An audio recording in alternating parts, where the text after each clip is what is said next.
Section 1. The Ones Who Slipped Away. An introduction and Sideshow Bob. There is a particular kind of sadness that comes with forgetting something you once loved completely. Not the dramatic grief of losing something important. That kind of loss announces itself.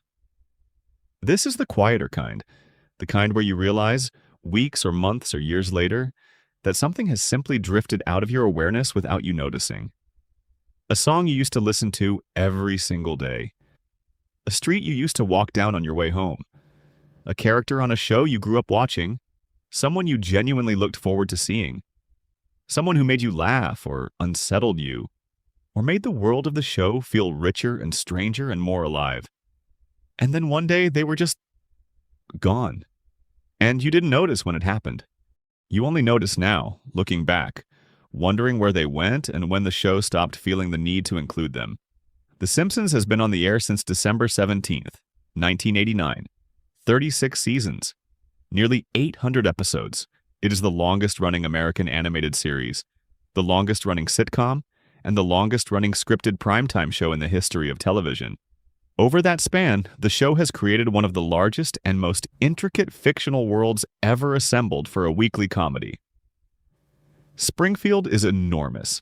Its population includes hundreds of named, recurring, fully voiced characters, people with jobs and backstories and quirks and running gags, all of them contributing to the sense that Springfield is a real place with a real history and real people living inside it. But here's the thing about running for 36 years. The show changes. The writers change. The cultural moment changes. The things that felt fresh and important in 1993 start to feel dated by 2003.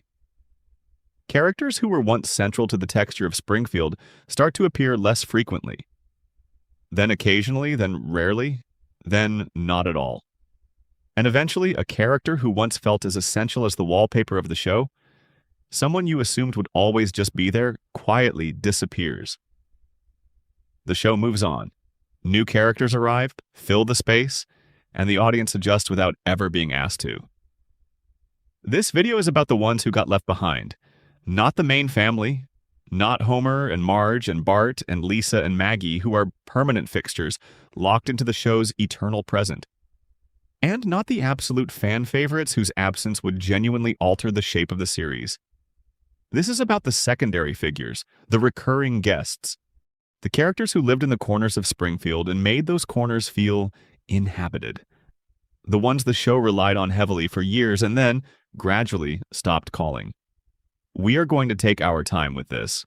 We are going to trace each character's arc from their earliest appearances through their period of greatest prominence to the moment they started fading.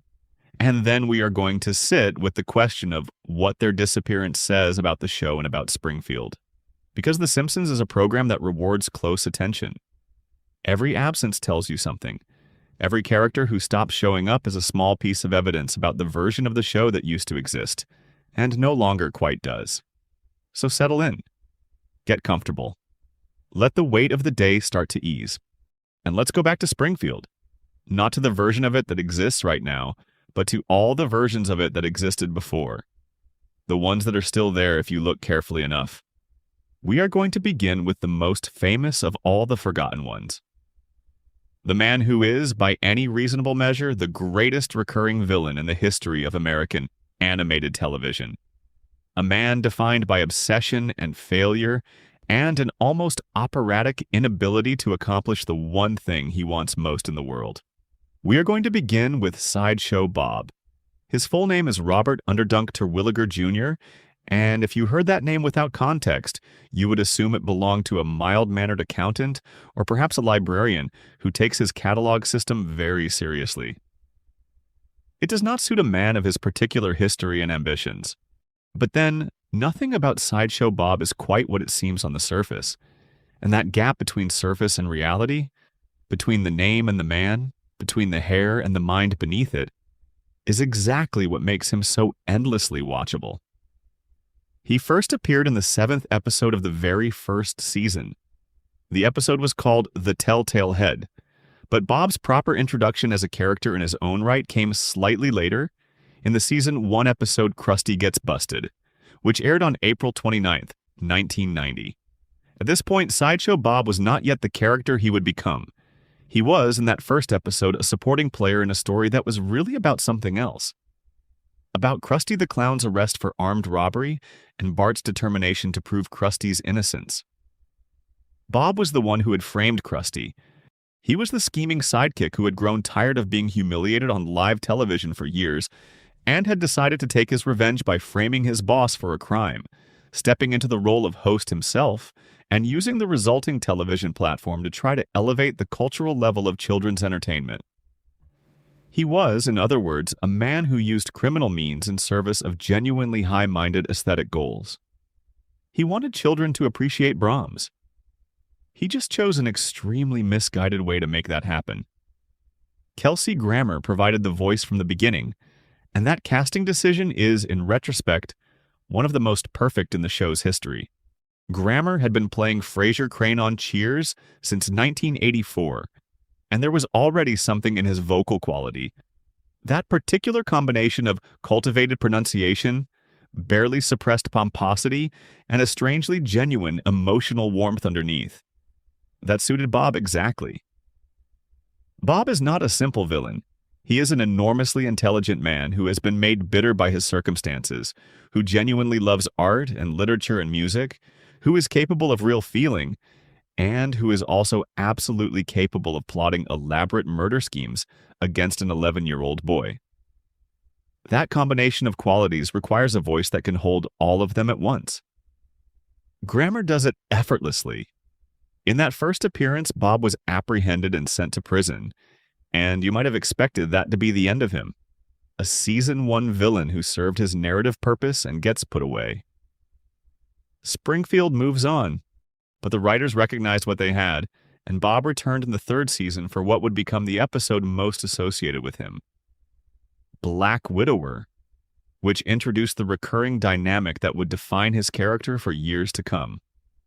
Bob had been released from prison, and he had, while incarcerated, become romantically involved with Selma Bouvier, Marge's sister, through a prison pen pal program. He intended to marry Selma and then murder her for her insurance money. Bart, who had never trusted Bob, figured out the plan in time to save her. What that episode established was the template. Bob plans something elaborate and genuinely quite clever. Bob comes very close to succeeding. Bart, or sometimes Bart with Lisa's help, discovers the plan at the last possible moment and foils it. Bob is arrested. Bob delivers a magnificent, theatrically furious monologue about Bart's interference. Bob goes back to prison, and the whole cycle begins again. The genius of this template is not that it is surprising. It is explicitly a formula, one that the show acknowledges and plays with.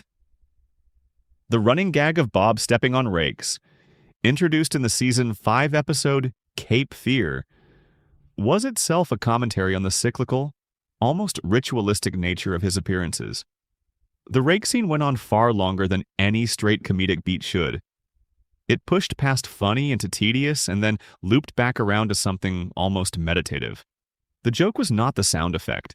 The joke was that the scene kept going, that Bob kept stepping, that the show was willing to commit to the bit so completely that the audience had time to think about what they were actually watching, which was a brilliant man being humiliated by a rake. Over and over, with perfect posture and magnificent hair. Cape Fear, the Season 5 episode that parodied the Cape Fear films, is widely considered one of the greatest Simpsons episodes ever made. Bob has been on the Witness Protection Program relocation list since he threatened to kill Bart in court.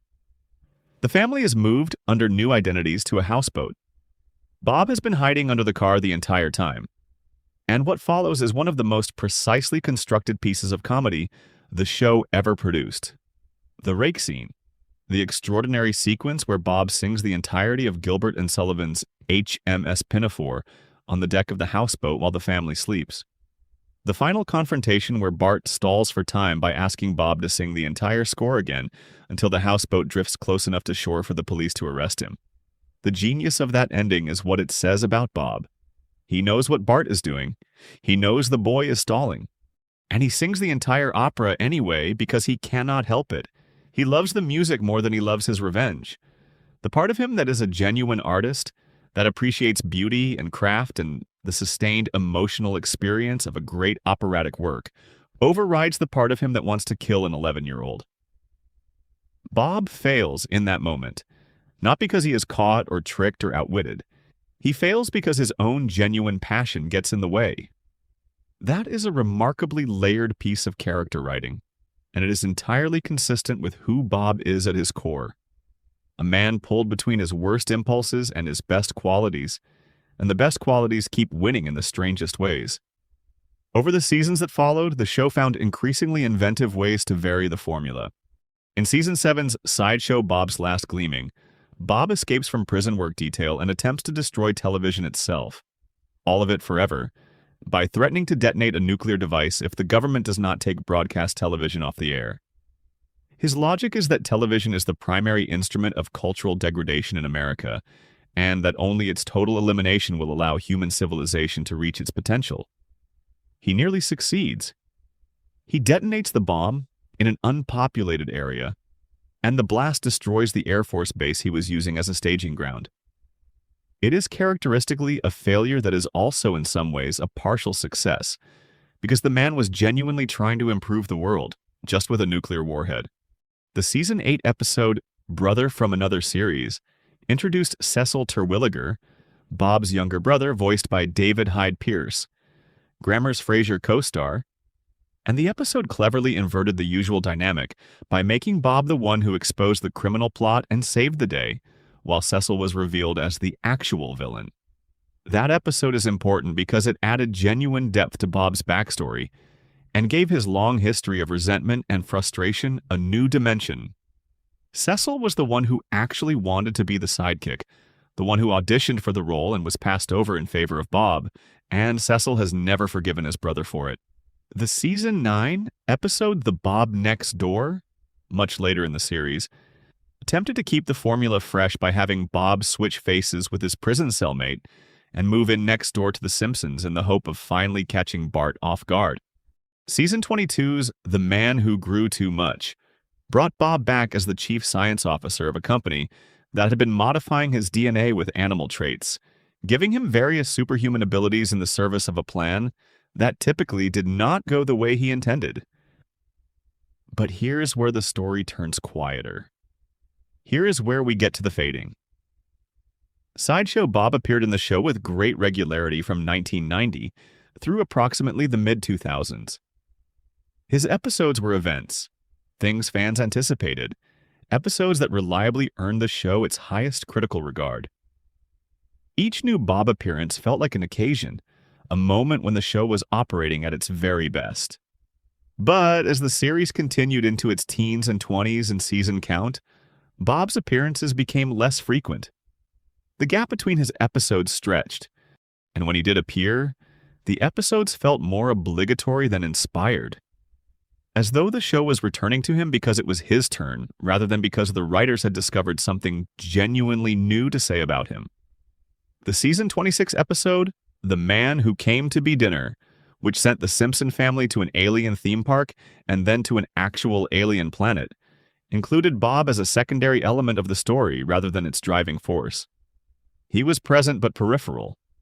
Season 27's Gal of Constant Sorrow had Bob pursuing Sideshow Mel's girlfriend, a plot that existed primarily to give Kelsey Grammer an episode rather than because Bob's character had anywhere new to go.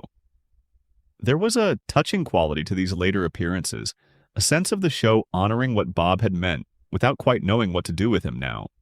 The reasons for this are, when you think about them, fairly logical. The Bob formula has a ceiling. It is a great formula, one of the best the show ever invented, but it is still a formula, and formulas run out of variations eventually. After 25 years of Bob escaping from prison, plotting against Bart, coming very close to succeeding, and being foiled at the last moment, the show had exhausted most of the interesting angles. The episodes that tried to break the formula, giving Bob a wife and child, for instance, in the Season 22 episode that introduced Francesca and Gino, were gesturing towards something more complicated but never quite committed to it. Bob's son Gino appeared and was immediately established as sharing his father's murderous obsessions, crawling toward Bart with a tiny knife while gurgling in Italian, which was very funny but did not actually develop Bob's character in any meaningful direction. And then there is the matter of what Sideshow Bob was always really about. He was a commentary on the tension between high and low culture, on the dignity of intellectual aspiration in a world that rewards vulgarity, on the particular frustration of being genuinely talented in an environment that does not value your talents. That commentary made perfect sense in the Springfield of the early and mid-1990s, when the show was operating as a precise satire of American middle-class life and its relationship to mass entertainment. It made slightly less sense as the decades passed and the cultural landscape shifted in ways that made the high-low distinction less legible. Bob's worldview, that television is poisoning civilization and that opera and literature are its cure, is a position that carries a certain self-evident absurdity now that it did not quite carry in 1993. The world has moved in directions that make his particular brand of snobbery feel more dated. But none of that diminishes what he was. Sideshow Bob remains one of the great creations in the history of American television comedy. The combination of Grammer's voice, the writing team's genuine affection for the character, and the show's willingness to let him be both terrifying and sympathetic, both a genuine threat and a constant failure, produced something genuinely rare. A villain you root for, not because you want him to succeed at the bad thing, but because you recognize in him something true about the experience of feeling like the world is not quite what it should be, and responding to that feeling badly, magnificently, operatically badly, in a way that is always going to get you arrested. He is still in Springfield somewhere, presumably out on parole by now, given how many times the show has recycled that particular plot point. Perhaps tending a garden. Perhaps rereading his Dickens. Perhaps glancing toward Evergreen Terrace with something in his expression that is not quite rage anymore, just a long, practiced, exquisitely articulate weariness. The rakes are still out there, though. They always are. If you are watching this at night, in bed with the lights low, drop a comment telling us where you are in the world and what time it is where you are. And if you have not subscribed yet, now is a good moment. More of this is coming. Section 2. Sideshow Mel and the World. Krusty the Clown left behind. Every great performer needs a foil. Krusty the Clown had 2 of them over the course of his career. 2 sidekicks who sat beside him on the little stage of the Krusty the Clown show, who wore outlandish costumes and performed physical comedy, and served as the receiving end of whatever the script required, and who each in their own very different way became something more interesting than the role should have allowed. The first was Sideshow Bob. We have already been there. The second is Sideshow Mel, and Mel's story is, in its quieter way, just as strange.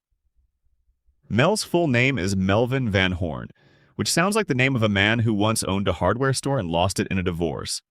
He wears a Bedrock-era caveman costume, animal skin outfit, giant bone through his enormous, improbably sculptured hair, and he speaks in a manner so formally theatrical that every sentence he delivers sounds like the opening of a Restoration-era drama.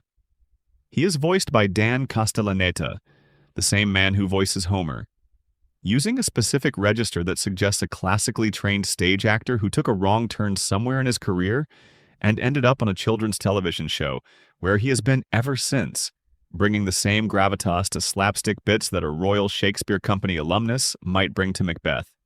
Mel arrived as Krusty's sidekick in the 2nd season, after Bob was sent to prison.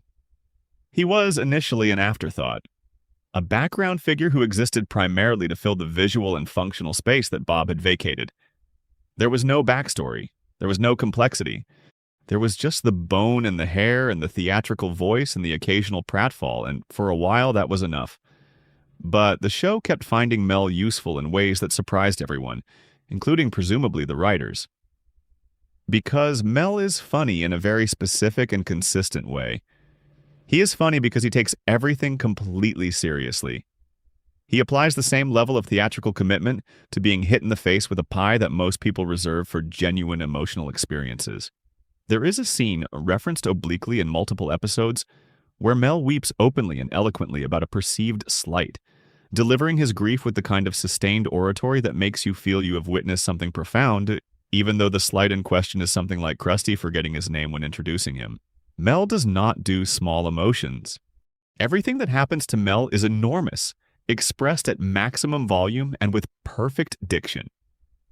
His best standalone moment, if you can call any Mel appearance truly standalone, given how rarely he got actual storylines, comes from the season 8 episode Homer Palooza, where Homer joins a traveling rock festival as a human cannonball act, absorbing cannonballs to his stomach in front of increasingly large crowds.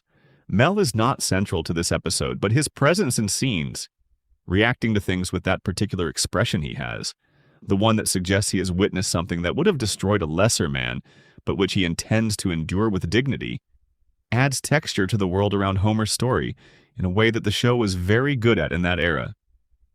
What makes Mel interesting as a forgotten character, though, is not any single moment. It is the accumulated implication of his life. Here is a man who trained presumably for something considerably grander than this. The voice, the bearing, the vocabulary, all of it suggests a man who once had serious artistic ambitions. He speaks like someone who spent years in theatrical training, who learned to project to the back of the house, who read theory and practiced technique and believed genuinely in the transformative power of performance. And then he ended up on the Krusty Show wearing a bone in his hair, being launched across the stage in service of physical comedy bits that he performs with total professional commitment, even as they are clearly miles beneath his capabilities. This is, when you sit with it, a profoundly melancholy premise. Mel is a highly skilled performer in a role that does not require or reward his skills. His greatest quality, the ability to bring genuine theatrical weight to any moment, is exactly the quality that makes him funny in this context, because the context makes the weight absurd. He is like a concert pianist playing Happy Birthday. The skill is real. The gap between the skill and the application is the joke. But the show never really developed this. It gestured toward Mel's inner life in occasional throwaway lines and never followed through. He remained a background figure, a texture element, someone who made Springfield feel populated and specific, without ever receiving the kind of sustained attention that would have made him genuinely dimensional. And as the seasons accumulated and the show's crowded ensemble continued to grow, Mel retreated further into the background. By the mid-2000s, he was appearing primarily in crowd scenes. You could spot him at Springfield events, his bone-topped silhouette immediately recognizable in the background of Moe's or the town hall or wherever the episode required a gathering of Springfield citizens. His speaking lines became rare. His theatrical voice, when it appeared at all, was reduced to a line or two that acknowledged his presence without doing anything meaningful with it. There is something appropriately poignant about this trajectory for a character whose defining quality is the nobility with which he endures diminishment. Mel was always performing in a context that did not deserve him. The show eventually reflected that perfectly by giving him exactly the role he had always been given: visible, committed, present, and not quite central to anything. But to understand Mel's story, you really have to understand Krusty's. Because Mel exists in Krusty's orbit, and Krusty's own story across the run of the show is one of the more quietly extraordinary things the series managed. Krusty Hyman Krystofski, Herschel to his father, Krusty to everyone else, is introduced in Season 1 as a straightforward parody of the local television clown, a figure most Americans of a certain age had encountered in some form during childhood. The show's first season established Krusty as a somewhat cynical figure who does not particularly care about the children he entertains, who has genuine vices and genuine moral flexibility, but who is essentially part of the furniture of Springfield. He is there. He exists. He runs a television show and a franchise empire, and that is more or less the extent of it. But the show gradually, over many seasons, gave Krusty an emotional depth that nobody initially expected. The Season 3 episode Like Father, Like Clown, a deliberate parody of The Jazz Singer, introduced Rabbi Krystofski, Krusty's father, who had disowned his son for choosing comedy over the rabbinical studies that were his family's legacy.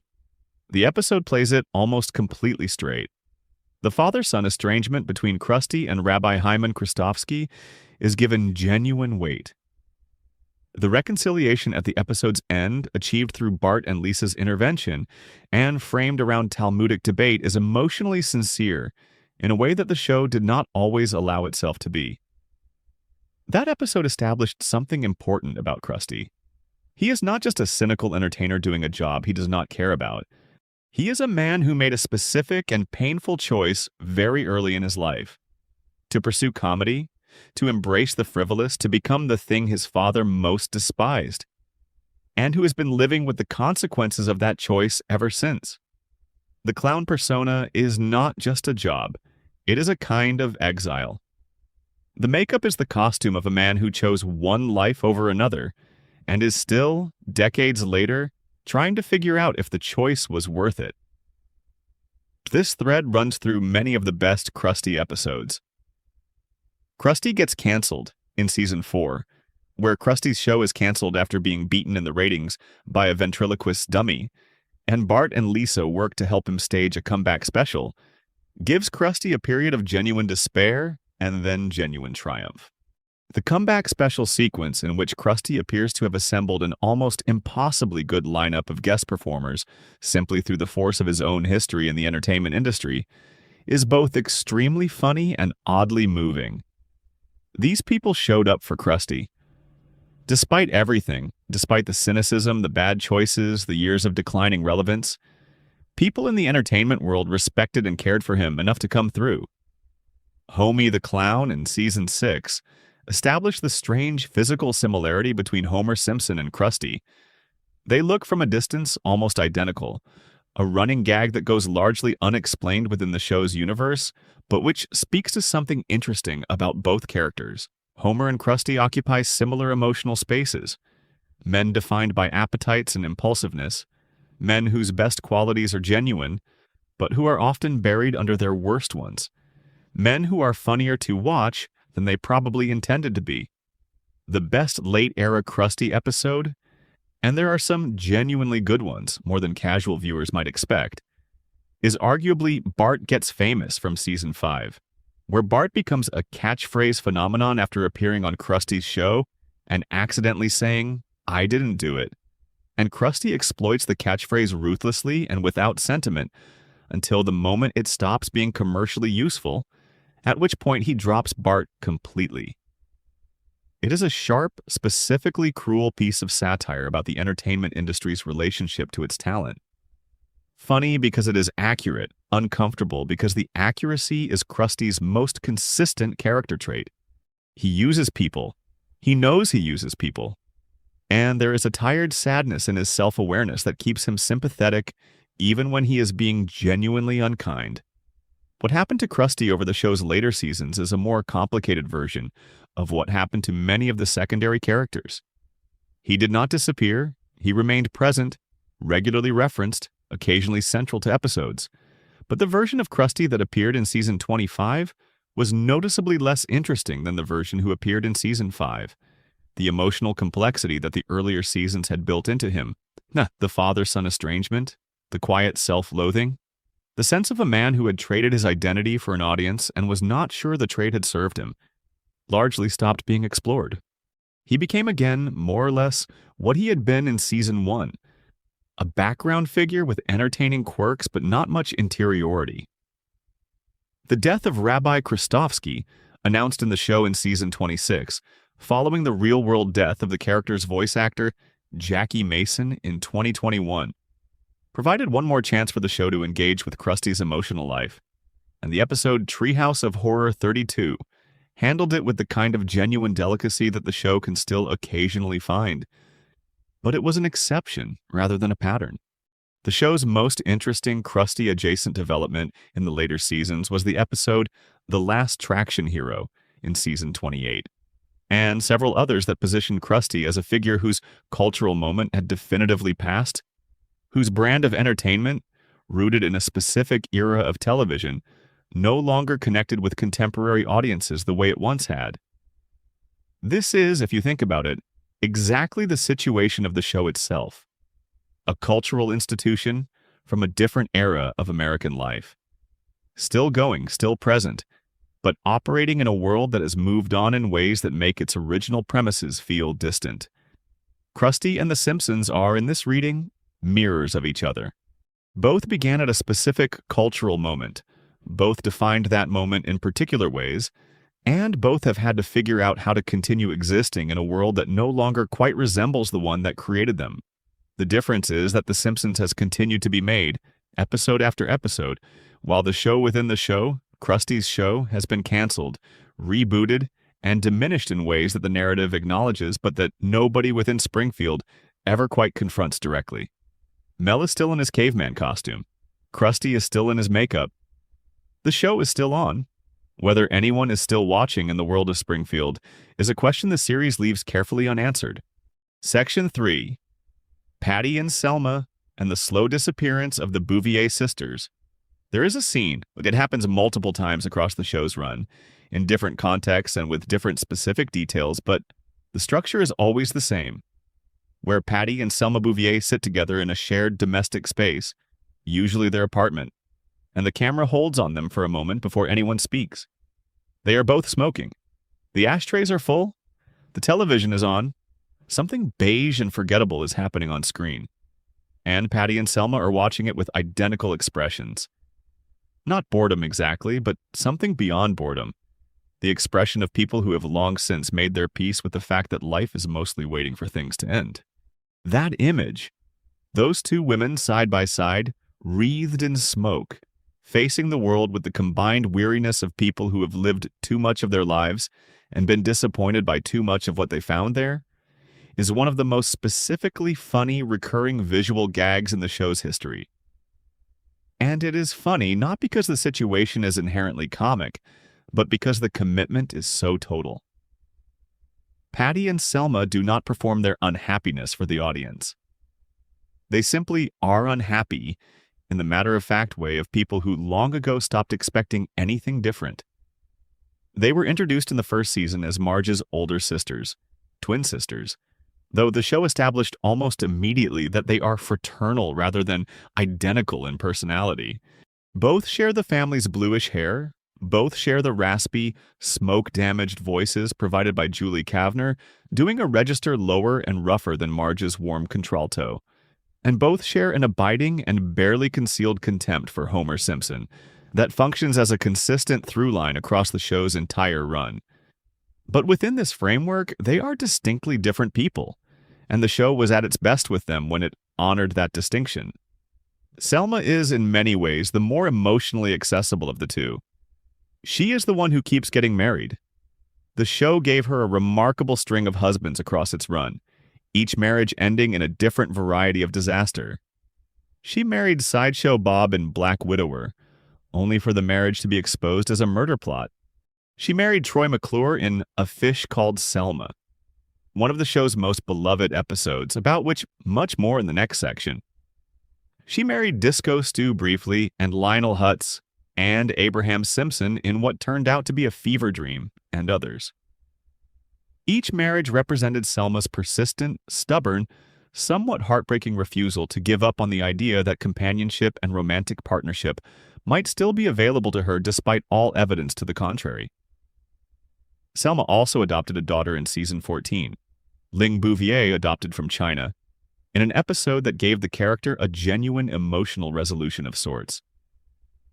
Becoming a mother changed Selma in ways that the show acknowledged but then largely stopped tracking. Ling appeared regularly in a few subsequent seasons and then gradually became less prominent.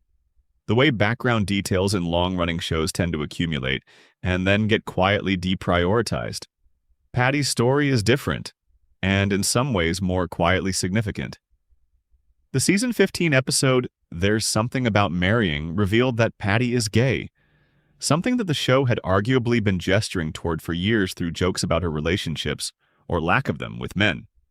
The episode was notable in 2005 for depicting a gay character's coming out within the show's universe in a fairly straightforward way, but what is more interesting, looking back, is what the revelation did to Patty's character.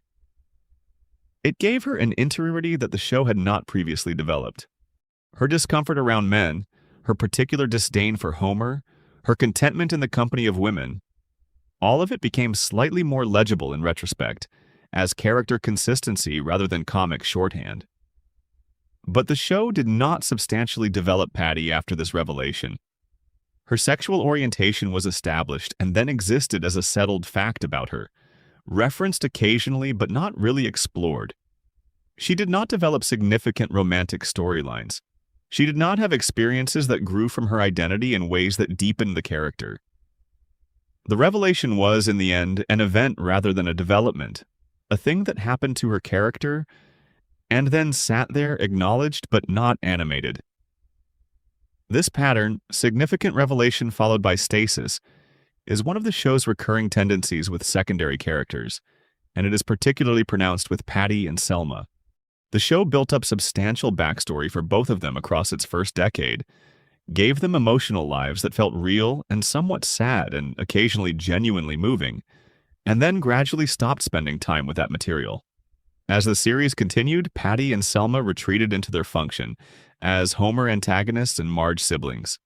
Their appearances increasingly limited to jokes about smoking, and their contempt for Homer and their shared aesthetic of depressing apartment living. Their earliest seasons had given them more. The season 3 episode Selma's Choice, in which Selma takes Bart and Lisa to Duff Gardens alone after Marge cannot attend due to a family illness, is a quiet little masterpiece of character work. Selma does not want to go. She is not particularly suited to entertaining children. The day goes badly in almost every respect, including Lisa hallucinating after drinking from the Duff Gardens water. But what the episode captures beautifully is Selma's specific version of love. Affection expressed through commitment rather than warmth, care demonstrated through showing up even when showing up is hard, and the day does not go the way anyone planned. She is not a natural caregiver. She is awkward with children and runs out of patience quickly, and the trip is objectively a disaster. But she went. She was there. And at the end of the episode, in the car on the way home, there is a moment between Selma and Lisa that is genuinely tender and genuinely specific to who Selma is. That version of Selma, complicated, flawed, capable of real love expressed in halting and imperfect ways, is the most interesting version of the character. It is the version the show most consistently failed to return to in its later years, preferring instead the simpler version, the one with the cigarette and the eye roll and the withering comment about Homer. The Bouvier family history is another area where the show built substantial material and then largely abandoned it. We learned that their mother, Jacqueline Bouvier, had her own romantic adventures and her own complex history with the men in her life. We got glimpses of their upbringing, the family dynamics that produced two women who are simultaneously so similar and so different, who both ended up living in the same apartment in Springfield, watching the same television programs and smoking the same brand of cigarettes. There is a whole unexplored story there about what paths were available to women of their generation, and what they made of the paths they chose and what it means to be, at 60-something, sharing an apartment with your twin sister and an iguana named Jub Jub, still working a job at the DMV that neither of you particularly like, still waiting for something to change. The iguana deserves a mention. Jub Jub was Selma's pet, inherited from Aunt Gladys in the episode Lady Bouvier's Lover, and the iguana functioned for several seasons as a visual shorthand for Selma's particular domestic situation. The woman and her reptile, living together in an apartment that smells of cigarettes and unfulfilled expectation. Jub Jub appeared less frequently as the seasons went on, like Ling and like so many other details that accumulated in the show's background and then drifted away. Patty and Selma are still in Springfield, of course. Still at the DMV, presumably, or perhaps retired from it by now, given that the show's floating timeline creates genuine uncertainty about how much time has actually passed in their lives. Still in that apartment. Still watching television with that expression. Still, in their way, keeping each other company in the reliable and undemonstrative manner of people who have shared enough of their lives, that companionship has become so natural it no longer requires acknowledgement. There's something genuinely comforting about that if you think about it. The world of Springfield is full of people who are damaged and lonely and struggling in various ways. Patty and Selma are damaged and sometimes lonely too, but they have each other and they have always had each other, and the length of that shared history? A lifetime of it, decades of identical experiences and parallel disappointments, and the specific comfort of being known completely by another person. Means that whatever Springfield throws at them, they face it side by side. That is not a small thing. In a town where so much is broken, two women sitting together in front of the television, both smoking, both unhappy, both perfectly content in each other's company. That is, in its own quiet way, a kind of grace. Section 4. Lionel Hutz, Troy McClure, and the ghost of Phil Hartman. There is no way to talk about Lionel Hutz and Troy McClure without talking about Phil Hartman, and talking about Phil Hartman requires a kind of care that the rest of this video does not quite demand. Because what happened to these two characters is not a story about a show outgrowing certain recurring figures, or the natural attrition of a long-running ensemble. It is a story about loss, sudden, violent, irrevocable, and about the way that kind of loss leaves a visible shape in something that continues without the person who made it possible. Phil Hartman joined the Simpsons cast in Season 2 and would go on to voice dozens of characters across his years with the show, but Lionel Hutz and Troy McClure are the two who became genuinely essential to the texture of Springfield's world. They are so different from each other. Hutz is a ruin, McClure is a facade, but both share the quality of being animated by a voice that made them feel like fully inhabited people rather than cartoon constructs. Hartman had the ability, unusual among voice actors and rare even among those who do primarily live-action work, to make you believe in the specific life history of a character he was playing. You heard Lionel Hutz speak, and you understood immediately that this man had passed the bar somewhere, and somehow, that he had once perhaps believed he was going to be a genuine attorney, that the gap between where he started and where he ended up was a real gap with real failures in it, and that he had developed a specific psychological relationship with those failures that involved denial, self-promotion, and a genuine incapacity to tell the truth about himself. Lionel Hutz, attorney at law, and additionally a shoe shiner and a real estate agent, and various other things when legal work was slow, which was most of the time, first appeared in the Season 2 episode Bart Gets Hit by a Car. Bart is struck by Mr.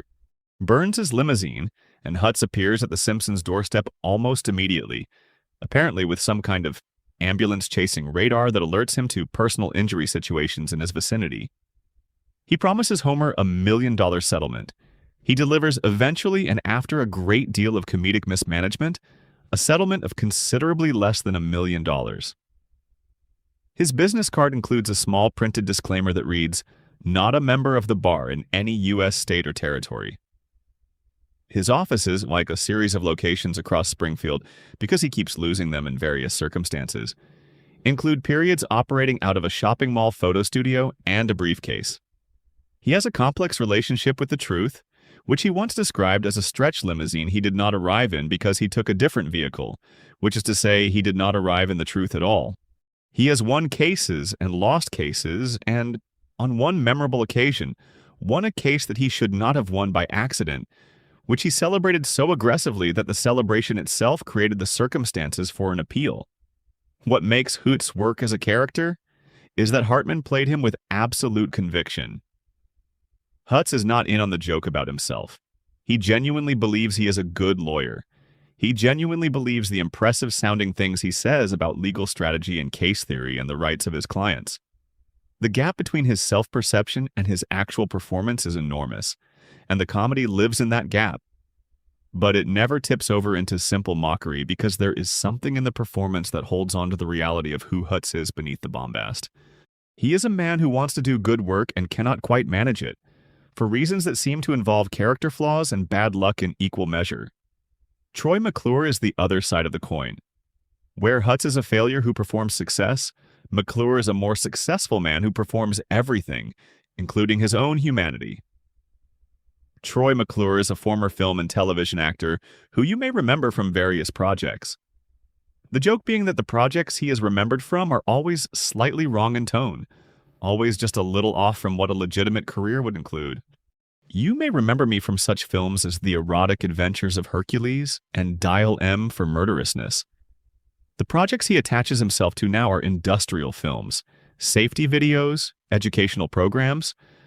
Not the bottom of the entertainment industry exactly, but the level just above it. The level where ambition and opportunity have long since stopped being proportional to each other. And yet, Troy McClure is genuinely charming. Phil Hartman played him with a specific warmth. The warmth of someone who has made a genuine peace with who he is and what his career looks like, who enjoys his work at this level, even if the work is not what he once imagined it would be, who has the social skills and the professional commitment to do the job well, regardless of what the job is. In the episode A Fish Called Selma, which is almost certainly the best use of either character across the whole run of the show, we learn that McClure has not been able to get meaningful work because of rumors about his personal life, specifically about a fish-related incident that the show is deliberately coy about, but that has apparently been damaging enough to make studios reluctant to hire him. His solution is to enter a relationship with Selma Bouvier, to use the apparent respectability of a heterosexual marriage to rehabilitate his public image sufficiently to get cast in a film. But, and this is the part that makes the episode genuinely remarkable rather than just clever, Hartman plays the scenes between Troy and Selma with a real affection that the premise does not strictly require.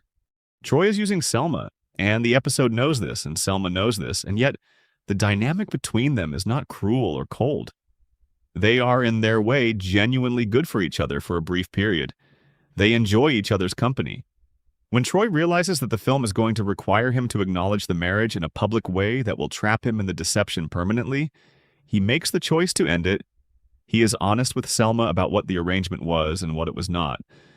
And the final scene between them, where Troy is cast in the film anyway because the producers can see how happy he seems, and Selma watches from the audience with an expression that acknowledges the loss without drowning in it, is quietly devastating. Hartman was murdered on May 28, 1998, by his wife Bryn Hartman, who then took her own life. He was 50 years old. The news reached the Simpsons production team while they were in the middle of work on season 10, and the decision was made, as clearly the only possible decision, to retire both Lionel Hutz and Troy McClure permanently. No recast. No other actor would take the roles. The characters would simply stop appearing. This is the right choice.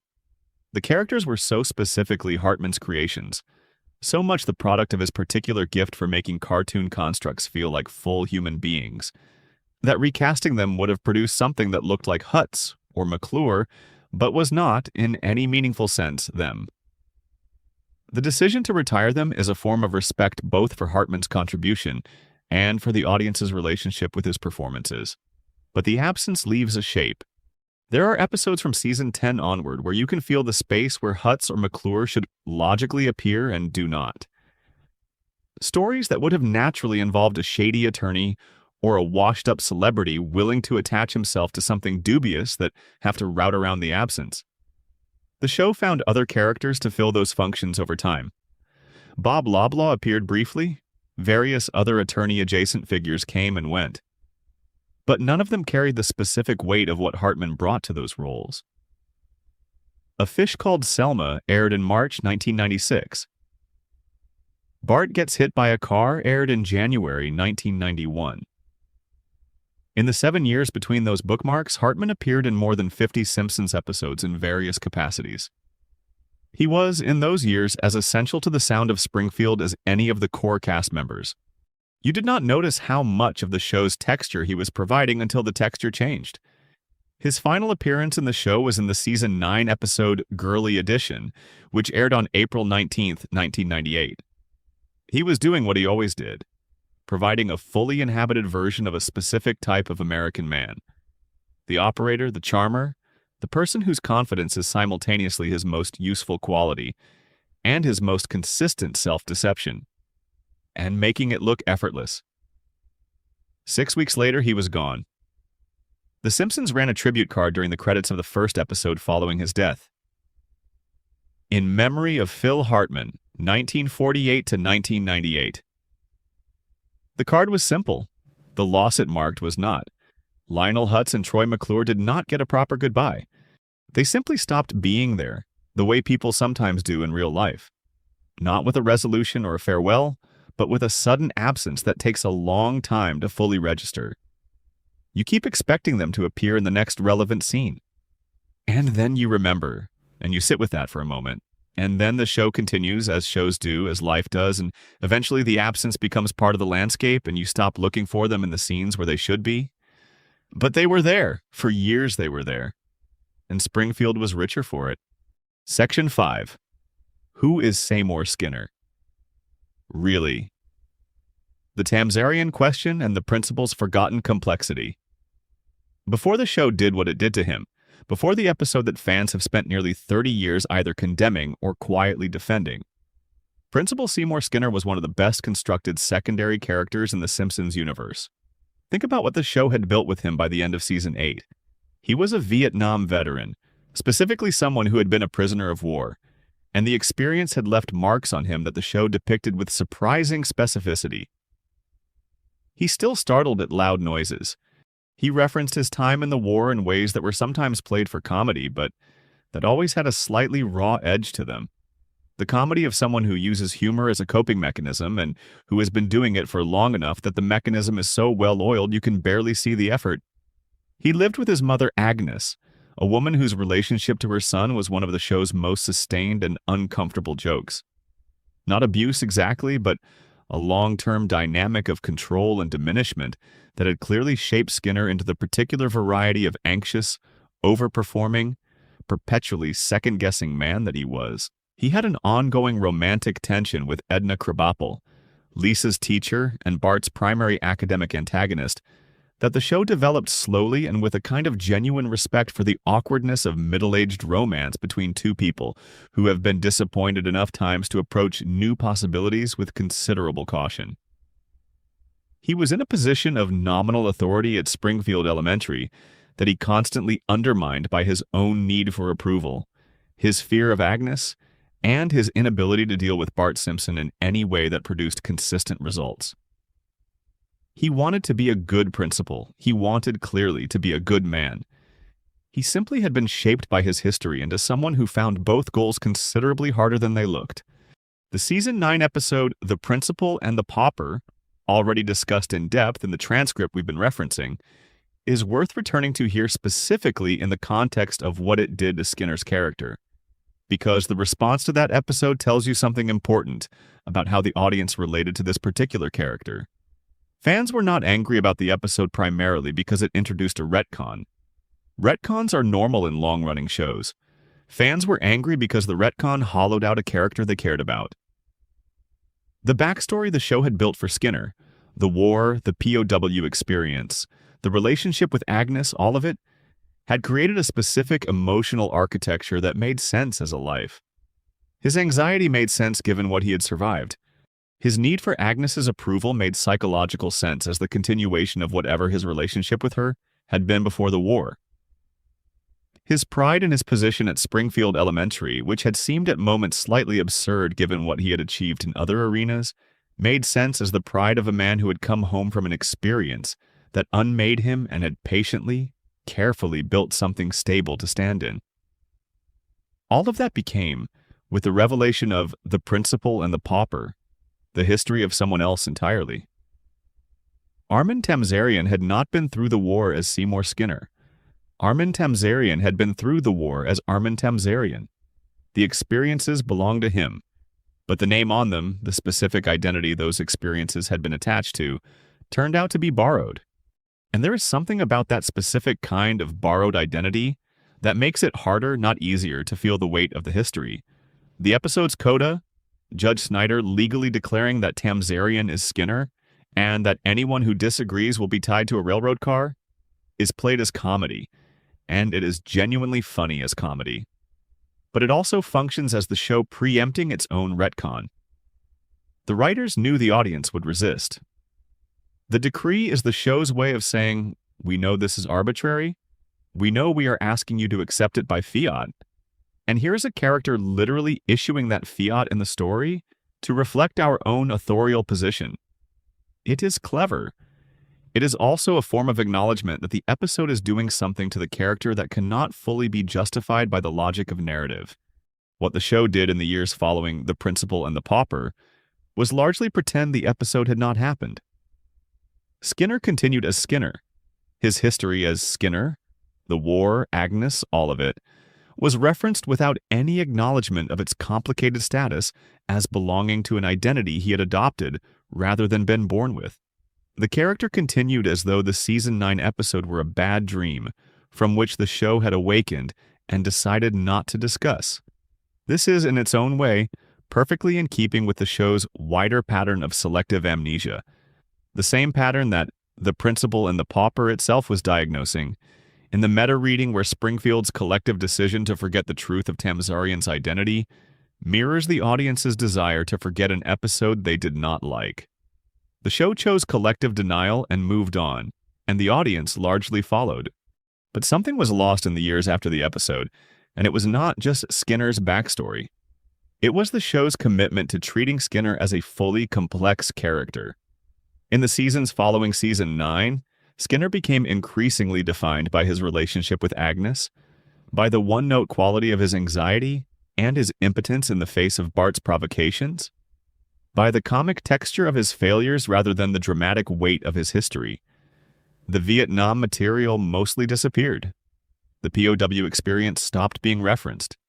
The specific damage that had produced this specific man became less important than the recurring sight gag of a principal who cannot manage an elementary school student. This is a loss, not a devastating one. The show found plenty of ways to use Skinner productively in his reduced, more purely comic form. But the earlier version of the character, the one who carried his history visibly and used humor as armor against it, was more interesting. The later version is funnier in a more accessible way. The trade feels, in retrospect, like a poor one. Skinner's relationship with Edna Krabappel is its own story, and it runs in parallel with his diminishment. The show developed that relationship slowly across many seasons, through episodes that allowed both characters moments of genuine vulnerability. Their courtship was awkward and tentative in ways that felt true to who they both were. Two people who had been disappointed too many times to trust new warmth easily, who kept pulling back from connection at the last moment, who found intimacy threatening in ways they were not entirely able to articulate. The season 14 episode, "Excuse Me While I Miss the Sky," featured one of their better moments together. A quiet scene that simply let them coexist in a way that felt easy and comfortable and right. Not dramatic. Not fraught with the relationship's complications. Just two people in each other's company briefly, in a moment of shared peace. Those moments were what the relationship was best at, and they were also the moments the show most rarely made time for. When Edna Krabappel was retired following the death of her voice actress, Marcia Wallace, in 2013, the show handled it with genuine grace. A title card reading, "In Loving Memory of Marcia Wallace." And then in the next season, a quiet acknowledgement within the show's world that Mrs. Krabappel had passed. Skinner's response to her loss was handled briefly and with appropriate restraint. He was not given a grief storyline, which might have been too much, but he was not required to be unchanged by the loss either. It was there, acknowledged, and then folded into his continuing life. Seymour Skinner, or Armin Tamzarian, depending on how you want to keep the philosophical books, is still at Springfield Elementary, still reporting to Superintendent Chalmers, who has his own story of diminishment in later seasons. Still navigating his relationship with Agnes, still occasionally trying to be more than the show needs him to be. He is a ghost of the character he was at his best, but ghosts of good characters are still more interesting than many shows' fully realized ones. He earned that much at least. Section 6. Edna Krabappel and the Teachers of Springfield Elementary. She called him Bart, the way other people say rain on a Tuesday, with a specific variety of resignation that conveys both understanding and the complete absence of surprise. The sound of someone who has been through this particular experience enough times that even the language describing it has been worn smooth. Edna Krabappel was Bart Simpson's fourth-grade teacher for the duration of the show's first 24 seasons, and she was one of the most specific and fully realized secondary characters in the Simpsons universe. Specific in the way that great character writing is specific, not through an accumulation of quirks or defining traits, but through a consistent and legible inner life that gave context to everything she said and did. Edna was a woman who had been teaching at Springfield Elementary for longer than most of her students had been alive. doing a job that she had presumably once found meaningful and that had, through the accumulation of years and the specific exhaustion of teaching in Springfield, become something she endured rather than something she loved. She was not burned out in the cliched teacher movie sense, not empty, not cruel, not indifferent in a way that indicated she had stopped caring about the kids. She was burned out in a more precise way. She still cared, but the caring had become effortful in a way it had not always been, and the effort was visible in her posture, in the specific angle of her coffee cup, in the way she looked at the clock in her classroom with an expression that suggested she was keeping count of something. Marcia Wallace provided the voice from the beginning, and the particular quality she brought to it. A dry warmth, an intelligence that expressed itself as irony, an undercurrent of loneliness that never quite broke the surface, made Edna feel like a real person in a way that many of the show's secondary characters, brilliantly realized as they are, do not quite manage. You understood what Edna's apartment looked like without seeing it. You understood what her evenings were like, alone with whatever television program she had settled into watching, because cooking dinner for one felt like too much trouble. You understood the specific texture of her loneliness, which was not desperate or melodramatic but simply present. A companion she had learned to live with. The Season 4 episode Bart Gets an F, in which Bart, genuinely trying to pass a test for the first time, fails anyway and breaks down crying in front of Edna, is the episode that established what the character was capable of. Edna's response to Bart's tears is not triumphant, which is what the simpler version of her character would have produced. She is not glad he is suffering. She is moved in a complicated way. The recognition that this infuriating, apparently unreachable student is, under all of it, a 10-year-old boy who is genuinely trying and genuinely devastated by his failure. She gives him 1 point for his observation that it is snowing outside, because snow in New England in April is a historical event and therefore demonstrates a knowledge of history. It is a generous, precise, slightly absurd act of kindness that captures exactly who Edna is. Someone who finds ways to be kind within the constraints of her role, who looks for the real thing in front of her rather than the function she is supposed to serve.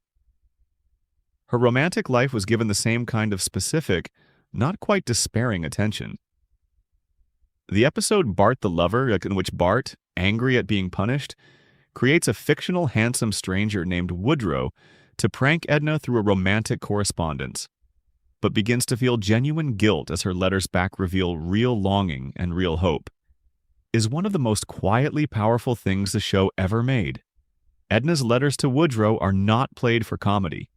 They are tender and a little raw and completely specific to who she is. A woman who knows she is being careful with her hope, who has been hurt enough times to be cautious about opening up, but who is opening up anyway because the fictional Woodrow has offered something real enough to reach her. The episode ends with Bart composing a final letter to Edna from Woodrow, a letter that is kind and honest, and the moment when Edna reads it, alone at her kitchen table, with an expression that is not happiness but perhaps something slightly warmer than her usual reserve, is one of the show's most purely beautiful moments.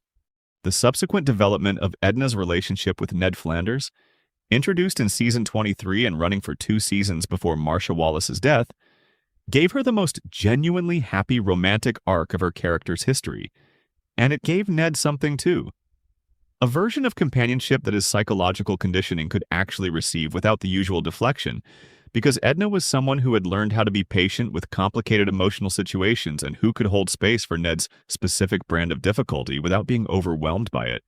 Their relationship was still new when Wallace died in October 2013, and the show's decision to honor her death by retiring Edna rather than recasting the role follows the same logic as the decision about Phil Hartman's characters.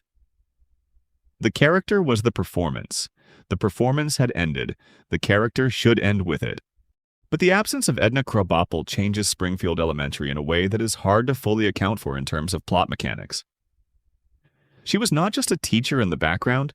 She was a specific quality of attention and intelligence, a particular way of looking at the children around her and at the world around Springfield Elementary that nobody else in the show has quite duplicated. The school is still there. Other teachers still appear, but the 4th grade classroom, without her exasperated presence and her specific brand of worn-down warmth, feels slightly empty in a way that episodes set there rarely acknowledge.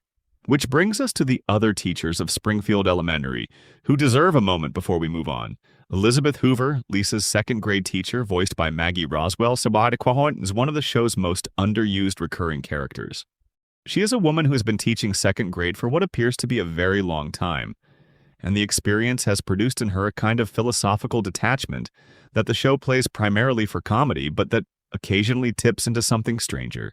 Mrs. Hoover has been known to tell her students, with the calm confidence of someone who has processed this information thoroughly, that their education is essentially irrelevant because most of what they learn will be forgotten. She is a teacher who does not especially believe in teaching. She is in this profession for reasons that the show never explains, and that she does not seem particularly interested in examining. Her specific function is as the teacher of the intellectually gifted student, Lisa, who consistently outperforms the curriculum, which Mrs. Hoover accommodates by essentially leaving Lisa to her own devices while she manages the rest of the class. Whether this is wisdom or negligence is left productively ambiguous. Lisa has, in this arrangement, a classroom experience that is genuinely not very enriching at a curricular level, but that has given her enormous amounts of time to pursue her own intellectual interests. Mrs. Hoover may be, inadvertently, the most important educational figure in Lisa's life. Not because of what she has taught her, but because of what she has declined to interfere with. Coach Krupt, Otto the bus driver, various classroom aides, all of them float in and out of Springfield Elementary's world, providing texture without accumulating the kind of consistent characterization that would make them feel like genuinely three-dimensional people. They are background features of the school's ecosystem, and the show treats them accordingly. Present when needed, absent when not, unchanged by time or experience in the way that secondary characters in long-running shows tend to remain unchanged. The clearest through line at Springfield Elementary, across the entire run of the show, is the dysfunctional organism of the school itself. The specific quality of institutional failure it represents, its chronic underfunding, its mediocre facilities, its administration more concerned with survival than with education. The school is, in the most consistent reading, less a place where children learn things than a place where children are kept for a portion of each day in a building that is too old and too underfunded and too poorly managed to do the job it nominally exists to do.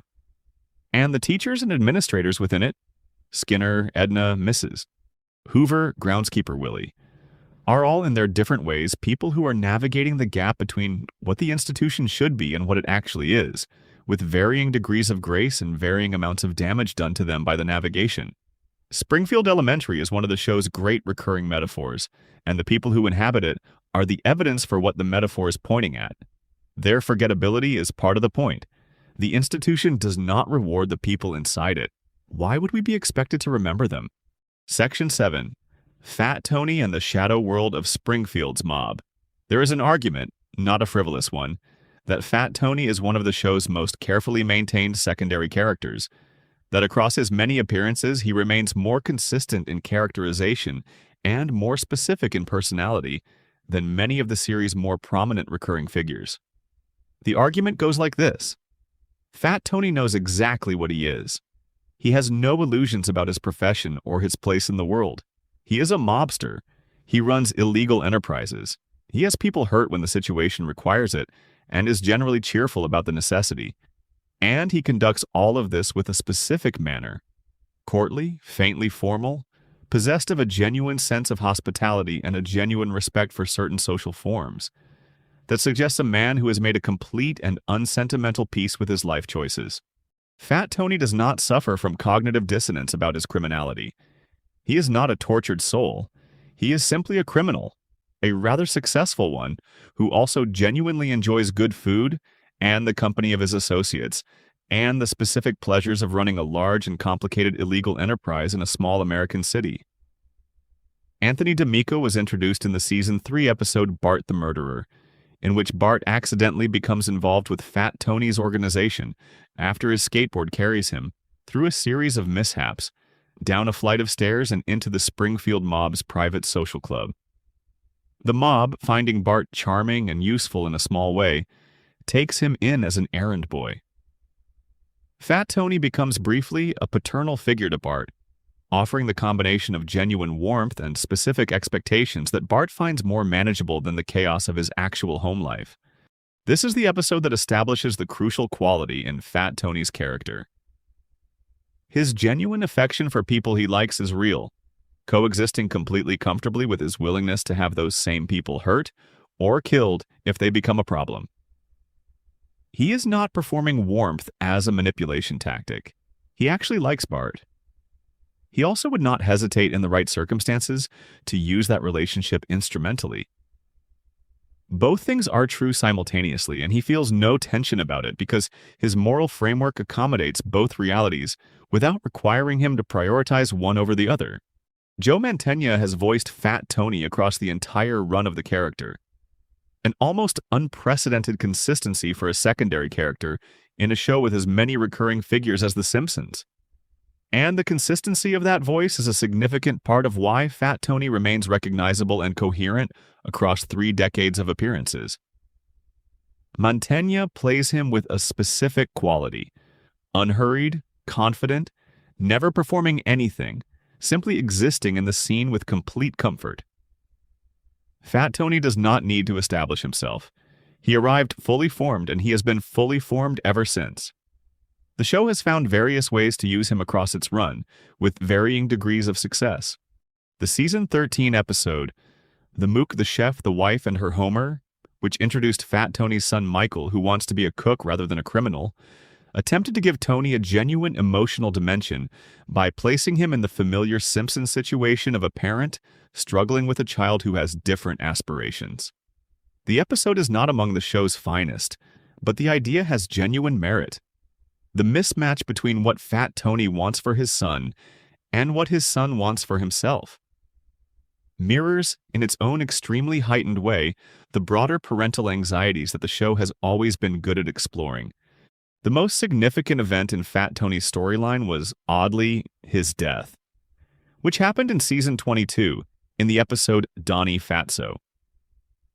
In that episode, Fat Tony dies of a heart attack and is replaced almost immediately by his cousin, Fit Tony, who is initially thinner and more health-conscious, but who, through the stress of taking over Fat Tony's criminal empire, rapidly becomes fat himself. At which point he begins going by Fat Tony and is, for all practical purposes, indistinguishable from the original.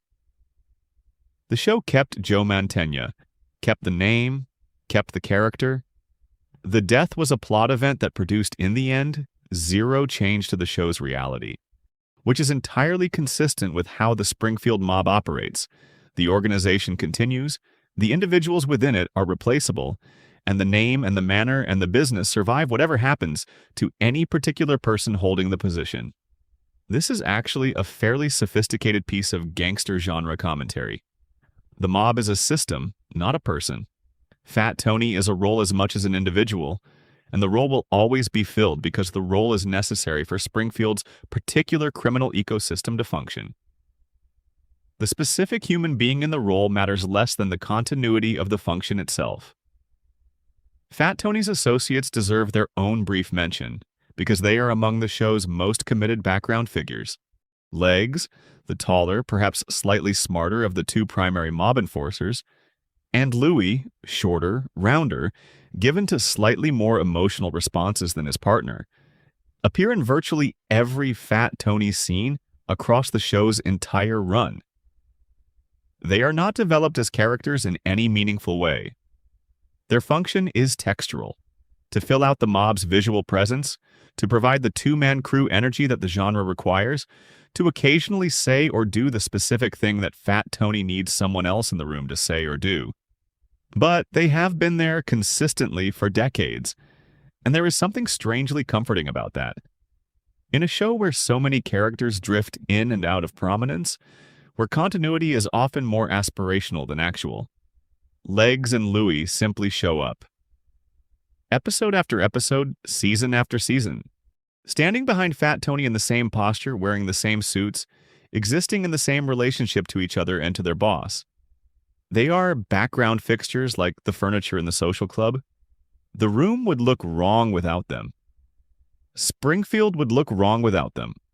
They are part of the architecture of the place, and the architecture is still there, even when you stop noticing it.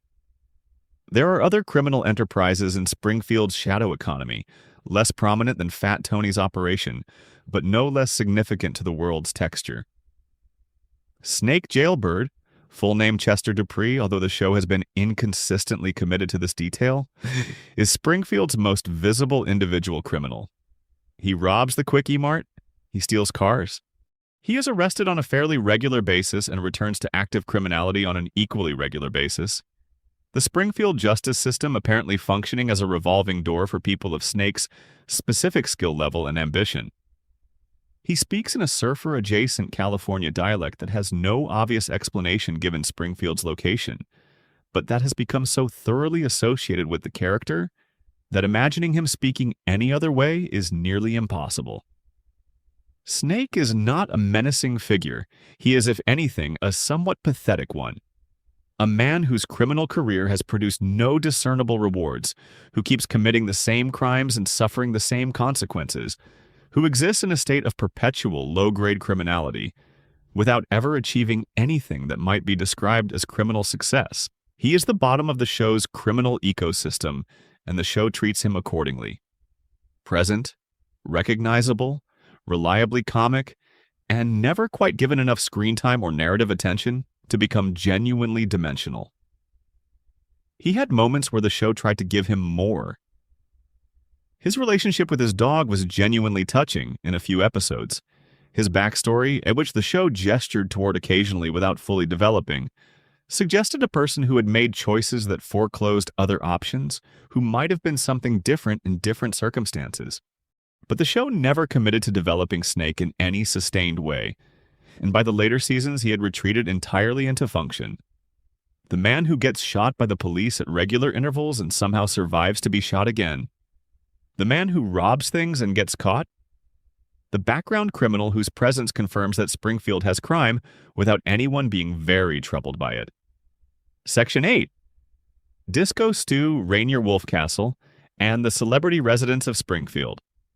There is a category of Simpsons character that the show has created and maintained with particular consistency. The one-note character who is funny precisely because the note never changes. Because the complete and absolute dedication to a single defining quality becomes, over time, more interesting than simple variation would have been. Disco Stew is the purest example of this category. Stuart Discotheque, Stew to his friends, of which there are a specific and limited number, exists to be a man who never moved on from disco. That is, in the most literal possible sense, his entire characterization. He dresses in the manner of the 1970s disco era. He speaks with the specific references and sensibility of the 1970s disco era. He decorates his home and his vehicle in a manner consistent with his understanding of what the 1970s disco era demands. He is a man perfectly preserved in a cultural moment that ended roughly 45 years ago, and he is preserved there not through nostalgia, the longing for something past, but through complete and genuine inhabitation. Disco Stew does not miss disco. Disco Stew is still inside disco. From Disco Stew's perspective, disco never ended. It is still happening. All you have to do is know where to look. He was introduced in the season 7 episode Two Bad Neighbors, and the joke of him is exactly as described.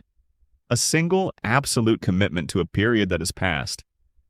But the joke is durable in a way that single-note character jokes do not always manage to be because Disco Stew's commitment is genuine. He is not performing a bit. He is not doing irony. He actually believes in what he represents, and there is something in that absolute, unswerving faith in the value of a specific cultural moment. However absurd that moment now seems in retrospect, that becomes gradually almost admirable. The show has used him across many seasons primarily as a background figure, appearing at Springfield events, occasionally being given a line or two that confirms his disco commitment, rarely if ever being given a storyline of his own. He is furniture in the most affectionate sense, a piece of Springfield's landscape that makes the place feel specific and inhabited and strange in exactly the right ways. Rainier Wolfcastle operates similarly, but with a different specific quality. Wolf Castle, a clear parody of Arnold Schwarzenegger, the Austrian bodybuilder turned action movie star turned politician, is one of Springfield's most prominent citizens by virtue of his film career, and he exists to satirize the specific intersection of physical spectacle and intellectual vacancy that the action movie genre represents. He is enormous. He takes everything completely seriously, including things that do not merit seriousness. He speaks with the accent and the cadences of someone translating thoughts from a language in which they think more fluidly. His movies are called things like McBain, and his promotional appearances for them are indistinguishable from the films themselves in terms of their ratio of muscle to meaning. But Rainier Wolfcastle has been given, in various episodes, a texture beyond the parody. He has a daughter, Greta, who appeared in a 2-episode storyline where she developed feelings for Bart. He has a wife, or had one. The show has been inconsistent about his domestic situation. And the episodes that placed him in domestic context rather than action movie ones found something genuine in the gap between his enormous public persona and the ordinary scale of private life. There is a quiet, specific comedy in watching a man who is large and internationally famous and physically imposing, trying to navigate something as small as a parent-teacher conference or a neighborhood dispute, because the scale is wrong in both directions. He is too big for the context, and the context is too small for him, and neither the context nor the man particularly accommodates the other. He has appeared less frequently as the seasons have gone on, and the specific Schwarzenegger parody has become slightly less pointed as Schwarzenegger's own cultural prominence has shifted. The action movie era he represents is further in the past than it was when the character was introduced, and the political dimension of the parody became relevant for a period and then became dated in its own right. Wolfcastle remains useful as a Springfield fixture, a reminder that the town has genuine celebrities among its residents, that not everyone in Springfield is working at the nuclear plant or the DMV. The question of celebrity residence in Springfield is itself an interesting one. The show made a decision very early in its run that Springfield would be a place where famous people from the real world could appear, and this decision has shaped the texture of the show's world in ways that cut in both directions. On one hand, the celebrity guest appearances, which have ranged from the brilliant to the merely adequate across the show's run, keep Springfield connected to the broader world, suggest that the town exists in relationship to the rest of American culture rather than in complete isolation. On the other hand, the accumulation of celebrity visits has, over decades, made Springfield feel slightly surreal in a way that the earlier seasons carefully avoided. A small American city where apparently anyone might turn up on any given week, for reasons that do not always have strong narrative justification. The best celebrity appearances in the show's history are the ones where the famous person's presence serves the episode's specific needs, rather than simply existing for the surprise of it. Michael Jackson's appearance in the Season 3 episode, Stark Raving Dad. The patient at the psychiatric facility who claims to be Michael Jackson, voiced by Hartman's friend and comedy companion Jackson under the pseudonym John J. Smith, works because the episode's themes of celebrity, identity, and the gap between public persona and private person are exactly what the Jackson presence illuminates. The appearance is not a cameo. It is a structural element of what the episode is doing. The later season's celebrity guests are more varied in how well they serve the episodes they appear in. Some are excellent. Some are simply star turns. Recognizable names and voices, doing things that could have been done by any character but which the show chose to do with famous people, because famous people provide a certain kind of buzz. This pattern is consistent with the show's broader development over time. A gradual drift from specific, character-driven storytelling toward a more event-driven approach where the spectacle of what happens is sometimes more important than the interior logic of why it happens. It is not a failing unique to The Simpsons. It is a pattern common to long-running shows that have to find new ways to generate attention across decades of production. But it is noticeable when you look at the show's use of celebrity presence from beginning to end, as one of the dimensions along which the series' identity has shifted. The celebrity residents, Wolfcastle, the various real and fictional famous people who have taken up temporary or permanent residence in Springfield, are in some ways a symbol of this shift. They are there to make the world feel bigger, to provide novelty, to generate the particular kind of engagement that comes from seeing a famous face in an unexpected context. They are doing their job. The question is whether the job they are doing is still the job the show does best. Section 9. Sideshow Bob's Family. Cecile, Francesca, Gino, and the Terwilliger dynasty. We have already spent considerable time with Robert Underdunk Terwilliger Jr., and we established who he is and what he represents in the show's universe. But the Terwilliger family extends outward from Bob in ways that the show developed across several seasons, and then largely abandoned. And those extensions are interesting both for what they added to Bob's character and for the specific ways in which the show declined to follow through on what it had introduced.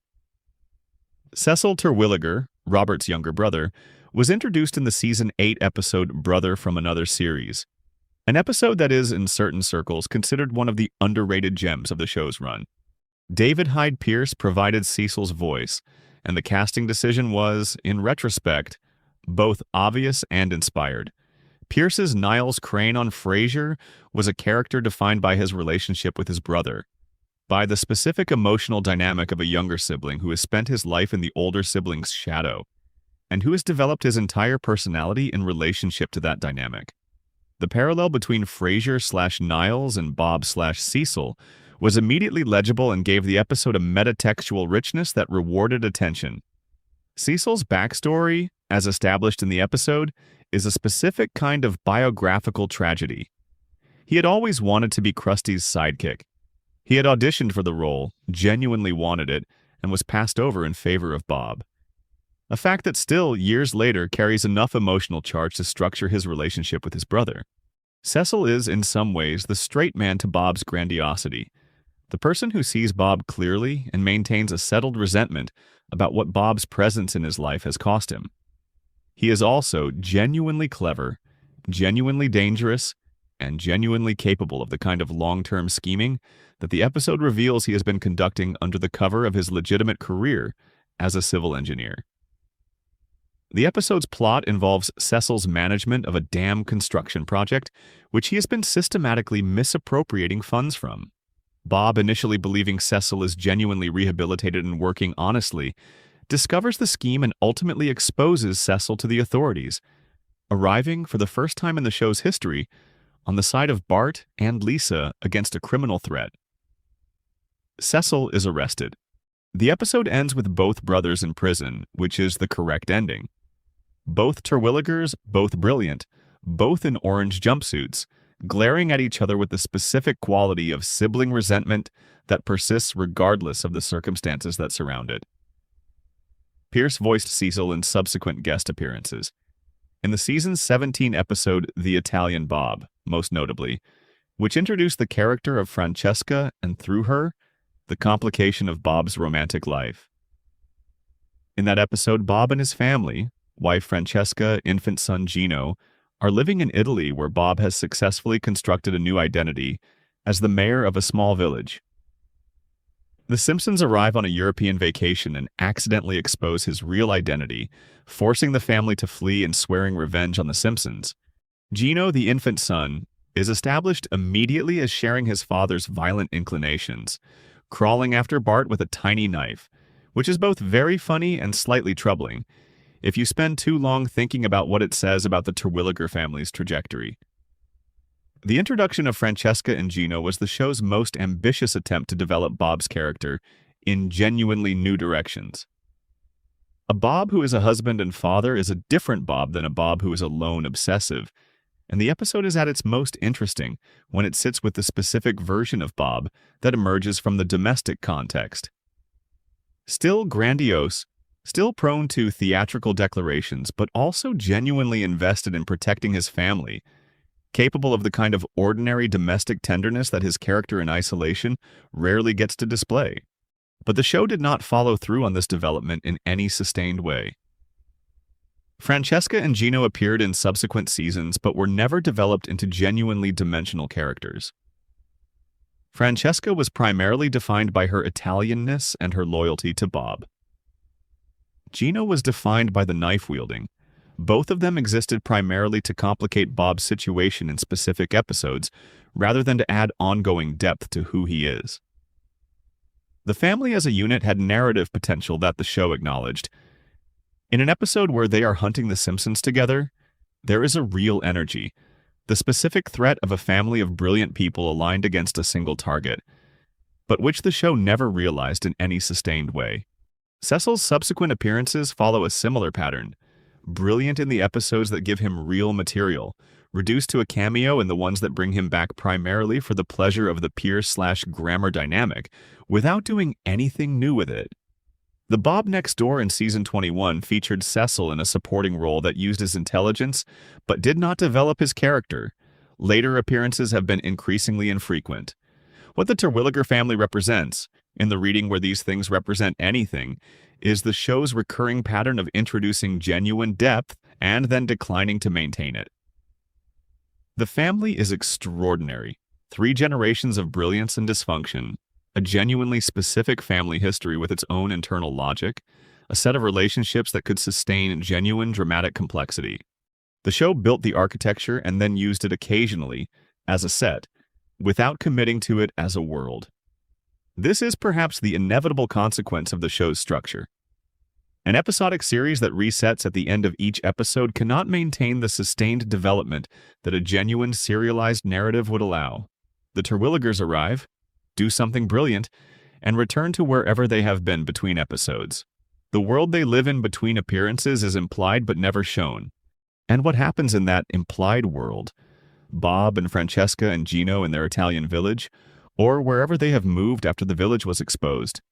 Cecil, wherever a prison release has taken him.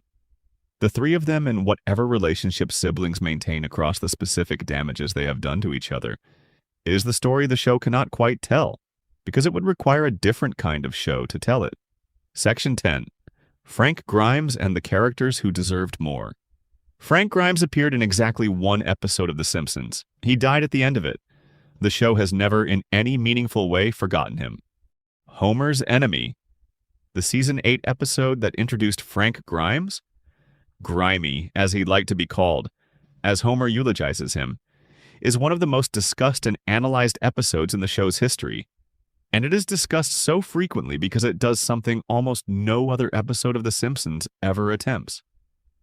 It introduces a character defined by his absolute normality, and uses him to make the argument that in Springfield, being a reasonable, rational, hardworking person is not just unrewarded, but actively lethal. Frank Grimes had, by any objective standard, the kind of difficult early life that should be the basis of an inspiring story. He survived a silo explosion at age 4. He had no parents, no home, no resources. He educated himself. He got a degree through correspondence courses, paid for by working at a power company during the day. He was hired by the Springfield nuclear power plant as a result of legitimate qualifications. He was, in the show's own description, a self-made man. He was placed in the same office as Homer Simpson. The episode tracks with a precision that is almost clinical the specific ways in which Frank Grimes's normality is incompatible with Springfield's reality. Homer, by any objective standard, should not have the job he has. He is unqualified, incompetent, dangerous, and has caused more nuclear incidents than the show can comfortably enumerate. And yet he has job security, a loving family, a reasonable home, a circle of friends, and a general quality of life that Grimes, who is competent, dedicated, and genuinely cares about safety, cannot match. The show presents this not as injustice requiring resolution, but simply as the way things are. Homer exists. Springfield accommodates him. The system is built around his particular variety of failure in a way that makes his failure permanent and his position secure. Grimes cannot accept this. His mental breakdown comes from the specific cognitive dissonance of a man who believes, genuinely and reasonably, that the world operates on merit, that good work is rewarded, that competence produces stability, that doing your job well and honestly is the path to a decent life, and who encounters Springfield, where none of this is true.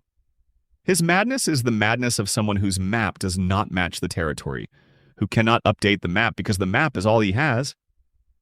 He dies by electrocution, having grabbed live power lines during his breakdown, in an attempt to demonstrate that he, unlike Homer, would be affected by the electricity because he, unlike Homer, is a normal human being living in a normal physical world. He was right, as it turns out, that the electricity would affect him differently than it affects Homer. This is probably the most specific and devastating thing the show has ever said about Homer's particular relationship to physical reality. At his funeral, Homer falls asleep and begins shouting in his sleep, and the assembled mourners laugh. Life in Springfield resumes. The man who tried to hold Springfield to rational standards has been eliminated. The Simpsons continues. The episode has been interpreted in various ways as a critique of the show itself. Frank Grimes is the rational viewer, appalled by the irrationality of the show's universe. As a defense of Homer's improbable survival, the show acknowledging that its protagonist would be destroyed by the standards of realistic fiction. As a meditation on the cruelty of meritocracy as an ideology, systems that promise to reward effort and competence are frequently lying about their own principles. All of these readings are in the episode if you want them. The episode is smart enough to sustain all of them simultaneously. Frank Grimes Jr. appeared in a later episode, seeking revenge on Homer for his father's death, in a storyline that acknowledged the original episode without quite matching its specific quality. Grimes Sr. himself has been referenced occasionally. A grave marker in Springfield Cemetery, a portrait somewhere, a brief mention. The show has been remarkably consistent about treating Grimes as significant, even in his absence, which is fitting.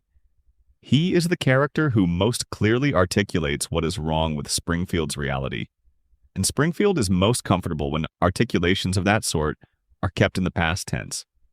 There are other one or few episode characters who deserved more, whose specific qualities suggested a richness that the show glimpsed and then moved away from. Hank Scorpio, the supervillain CEO of the Globex Corporation, who appears in the Season 8 episode You Only Move Twice, is perhaps the most beloved single appearance character in the show's history. Albert Brooks provided the voice, doing improvisation that the production team left in the episode because it was funnier than what the script contained, and the result is one of the great comic performances in the show's run. A man who is simultaneously a genuinely excellent manager, a thoughtful and supportive employer, a warm and generous human being, and also casually one of the world's most dangerous supervillains, conducting a scheme of world domination between office memos about improving the company benefits package. Scorpio's genius as a character is that the evil and the warmth are not in tension with each other. He is not pretending to be warm in order to manipulate people into working for him. He genuinely cares about his employees. He is also genuinely trying to take over the Eastern Seaboard. Both things are authentic expressions of who he is, coexisting without contradiction in a man who has simply found a way to reconcile them inside a coherent worldview that the show wisely never explains. Homer is, for the duration of the episode, genuinely happy working for Scorpio. The Simpsons are briefly a functional family living in a beautiful planned community and finding something like contentment. And then the episode ends and they return to Springfield, and Scorpio gives Homer a gift that Homer misinterprets, and it is both very funny and slightly devastating. Scorpio does not return. He sends Homer a gift at the episode's end, the Denver Broncos football team, and is referenced in one or two subsequent jokes, but he never comes back as a character. This is arguably the right decision. His perfection as a character exists in part because he is complete. One episode, every element working, nothing left to add. Giving him more would only be an opportunity to do him less well, but the decision means that one of the show's most genuinely funny and original character creations exists for exactly 22 minutes and is otherwise absent. Springfield is, in some parallel version of the show's history, a better place for the Scorpio episode having happened. And we will never know what he did next. Danny DeVito's character, Lil Bandit, Homer's long-lost half-brother Herb Powell, appeared across two episodes, Season 2's Oh Brother, Where Art Thou? And Season 3's Brother, Can You Spare 2 Dimes? Herb's story is specifically structured around the kind of narrative that a simpler show would have deployed once and resolved completely. The discovery of a lost family connection, the complications that arise from it, the resolution that leaves everyone changed. The Simpsons used it twice in ways that tracked Herb's trajectory from wealthy success to bankruptcy, Homer's fault, to eventual recovery, and did so with a genuine emotional investment in who Herb was. Herb wanted a family. He was illegitimate, given up for adoption, aware of his biological origins but cut off from any actual relationship to them. And when Homer appeared, he experienced the specific hope of someone who has always wanted a sibling and has just found one, followed by the equally specific devastation of discovering that the sibling he found is Homer.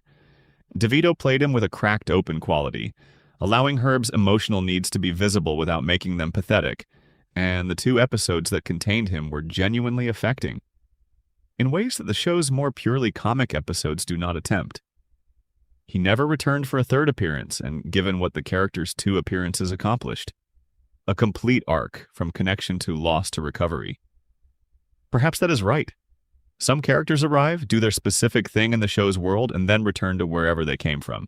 Herb Powell is somewhere out there, presumably still in business, presumably doing well given how the 2nd episode left him, presumably still carrying the complicated feelings of a man who found a brother, lost everything he had because of that brother, and then somehow found his way back to a version of a life that worked. He had every reason to write Homer off completely. He did not entirely. That quality, the persistence of affection, despite excellent reasons to abandon it, is recognizably, specifically human, and it is what makes Herb Powell one of the show's most genuinely moving characters despite his limited time on screen. Section 11, The Retirement Castle. Jasper, the old Jewish man, and Springfield's elderly. There is a building in Springfield on the corner of Main Street and Avenue B that the show has never treated with the full weight that its existence implies. The Springfield Retirement Castle is where Springfield sends its old people. It is where Abe Simpson lives. It is where several other named and unnamed elderly characters spend their days, in a facility that is clean enough and staffed well enough, but that carries in every scene set within it a specific quality of endness. The sense that the people inside have been deposited here by the current of their lives, and that the current has, more or less, stopped. Things happen outside the castle. Inside it, time moves at a different rate, and the people inside have a different relationship to the days passing than the people in Springfield proper do. Abe Simpson, Grandpa, the family's patriarch, is the most prominent retirement castle resident, and his story across the show's run is one of the more sustained and specific character portraits the series has produced. But Abe is not forgotten. He appears in most seasons, is referenced constantly, remains a genuine presence in the show's world. He is not the subject of this section. The subject of this section is the people around Abe, the ones who share the retirement castle's common room and common fate, and who appear regularly enough to have names and specific qualities, but not prominently enough to ever be fully developed. Jasper Beardley is the retirement castle's most prominent secondary resident. He has a beard, a significant, bristling, emphatically white beard, and he speaks with the slow, deliberate quality of a man to whom urgency is no longer a relevant concept, because everything that needed to be urgent has already happened. He has been frozen accidentally on at least 2 occasions that the show has depicted. He has a wooden leg, which Smithers shot at Moe's Tavern during the confusion of the Who Shot Mr. Burns investigation, and which the show deploys occasionally as a background detail. He is Abe's friend and companion in the retirement castle, providing the specific company of someone who has been through a comparable amount of history, and who shares the general outlook of a person to whom the modern world is largely confusing and frequently unnecessary. Jasper's function is primarily textural. He makes the retirement castle feel inhabited. Not just Abe's residents, but an actual community of elderly people with their own relationships and their own specific world. He provides Abe with someone to talk at, which is slightly different from talking to, but which serves the same social function. He is there reliably in the common room, in the chair, with the beard and the wooden leg and the specific quality of presence that elderly people in institutional settings sometimes have. Present but located at a slight remove, existing in a relationship with the current moment that takes into account more past moments than most people's do. The old Jewish man, eventually given the name Abraham Joki Seislak, Sislak being also Moe's last name, which the show has either never addressed or addressed in a throwaway gag that I cannot locate. Is another retirement castle fixture, distinguished primarily by his specific cadence of complaint and his tendency to interpret all events through a framework of suffering and endurance that is both extremely funny and unmistakably rooted in a specific cultural tradition of narrative humor that converts pain into story. He says things like, "That's the saddest thing I ever heard," about relatively minor inconveniences, with the absolute conviction of someone who has genuinely heard many sad things and who has developed a comparative scale that the minor inconveniences, despite everything, still manage to register on. He has been used most memorably in scenes where he provides a kind of Greek chorus function, commenting on events in the retirement castle or in Springfield proper with a quality of observation that is simultaneously detached and completely specific. The perspective of someone who has lived long enough to see the same things happen multiple times and has developed a precise and slightly jaundiced understanding of what they mean. Both Jasper and the old Jewish man represent a larger truth about the retirement castle and about Springfield's elderly. They are the town's memory. They were alive and aware during periods of Springfield's history that the younger generations know only as legend or do not know at all. They carry in their specific bodies and their specific ways of talking about things a continuity that the show's floating timeline and episodic amnesia otherwise erases. When Abe talks about the past, when he launches into one of his rambling stories about an era that nobody else remembers, he is doing something the show almost never allows, providing genuine historical context, the sense that Springfield has a real history that runs behind and beneath the perpetual present. The retirement castle scenes are among the show's most consistently gentle, not soft exactly, not without comedy, but touched by a quality of tenderness that the show does not always find elsewhere. The elderly characters in those scenes are treated as people with full inner lives and genuine histories, people whose current circumstances are not the whole of who they are, people who are still present and still here, even if the world has moved on without quite consulting them. The show is, at its best, kind to its old people in ways that reflect something real about human dignity, and the value of people whose utility, in the narrow transactional sense, has diminished. There is a specific kind of loneliness that comes with living a very long time, and the retirement castle characters inhabit it with a specificity that the show occasionally finds and then loses again as the episode demands. The loneliness is not the absence of company. They have company, each other, the staff, the occasional visitor. The loneliness is the growing distance between where they are and where everyone else is, the accumulation of years that makes the current moment increasingly foreign and the past increasingly distant. Abe talks about the past because the past is where most of the people he loved exist now. His friends from the war, his colleagues from his working life, the Marge of the early years of his son's marriage, who used to visit more regularly than she does now. The retirement castle is full of people in this situation, people for whom the past is more populated than the present, who spend a portion of every day in a kind of internal conversation with the dead that nobody outside the castle can quite understand or share. It is a specific and true thing about what it means to live long, and The Simpsons, at its finest, portrays it without flinching from the truth of it, and without wallowing in it either.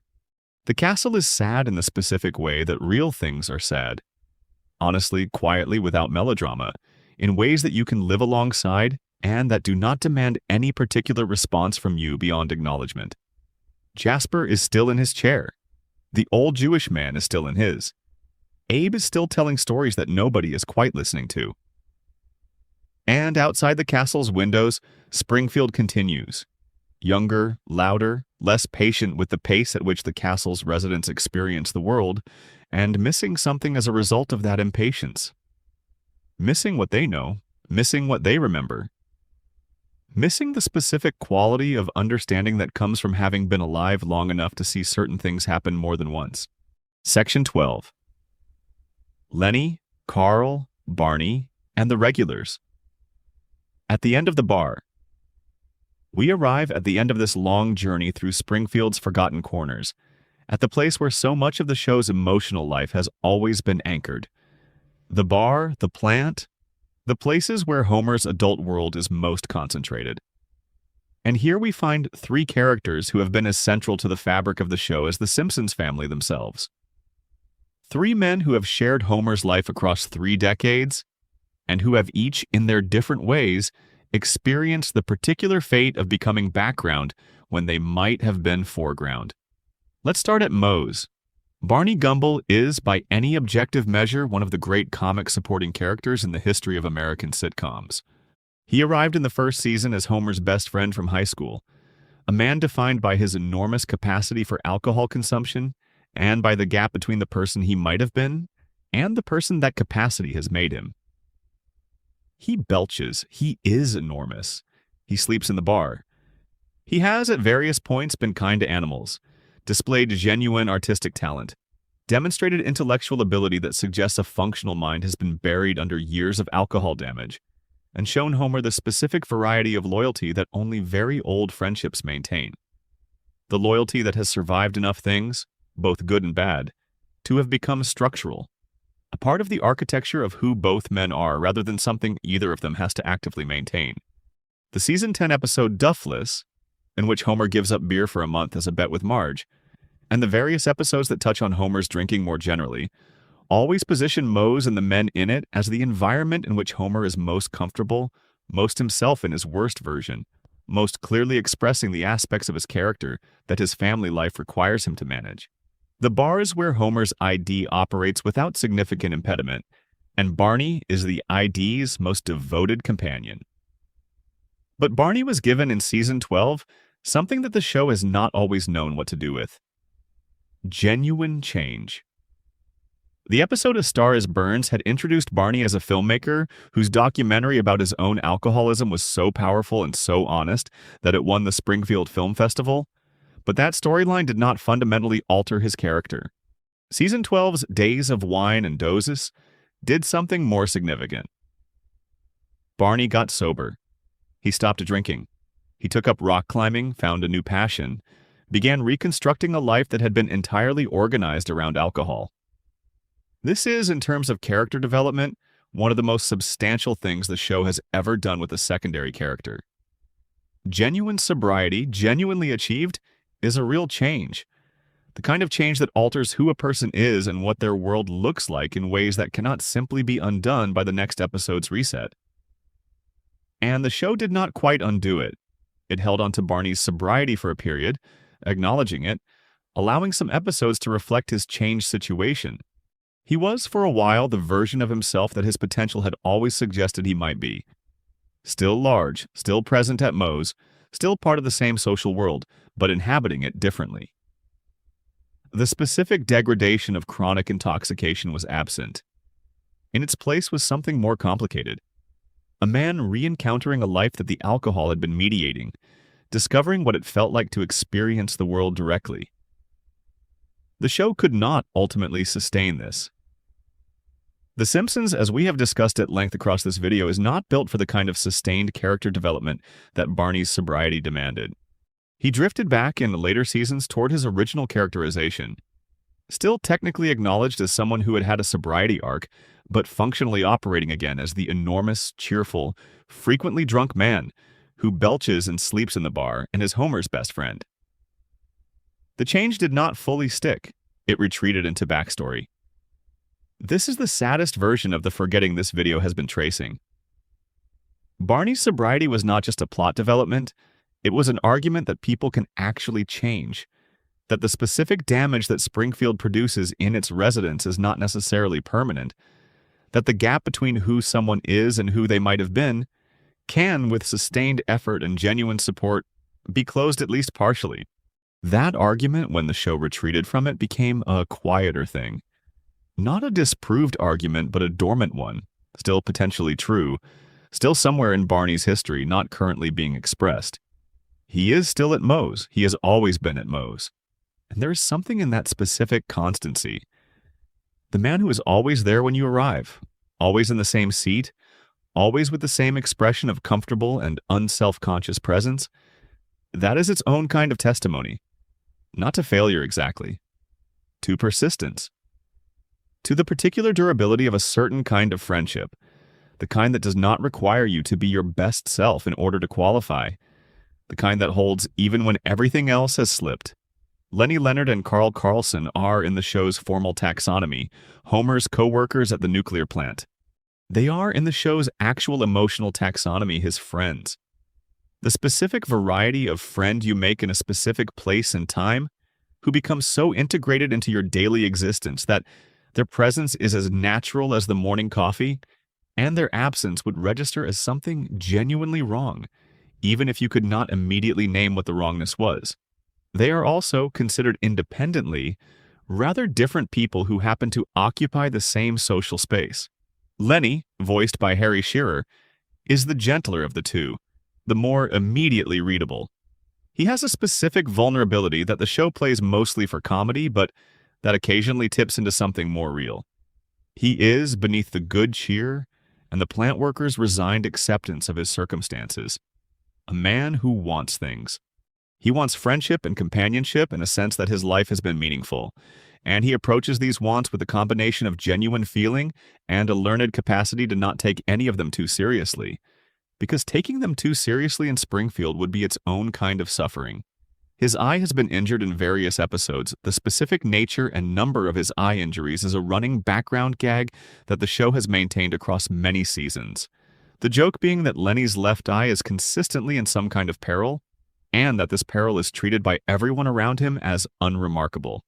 The eye gag is funny partly because of its repetition, and partly because it implies a life in which Lenny is surrounded by hazards and has developed, through exposure, a specific relationship with physical damage that involves more acceptance than alarm.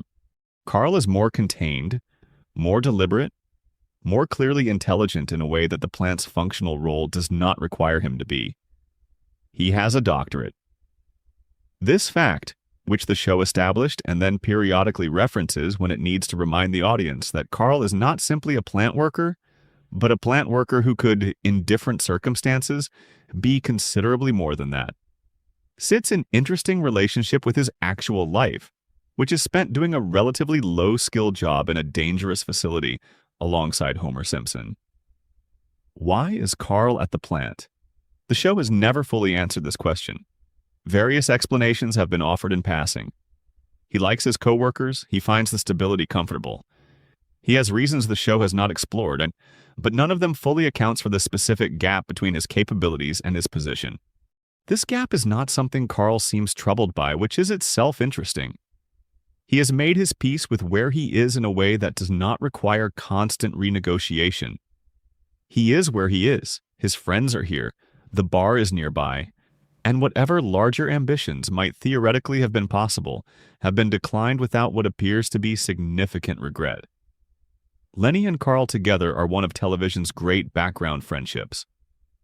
The show has made many jokes about the depth and quality of their bond, about whether that bond crosses into something more than friendship, jokes that the show makes with a winking ambiguity that it never resolves in either direction. The ambiguity is itself part of the characterization. Whatever Lenny and Carl are to each other, they are it completely, and the completeness of the arrangement means that questions about what to call it are less important than the simple fact of its presence. They are still at the plant, they are still at the bar, they are still on every available weekday in Homer's orbit, doing the thing that long-term friends do. Simply being there without agenda or requirement, in a consistency that functions as its own kind of declaration.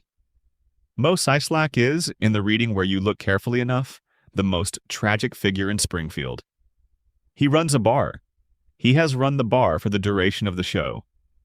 The bar is dim and perpetually somewhat dirty, and smells in a way that the show implies without being able to actually convey through a screen.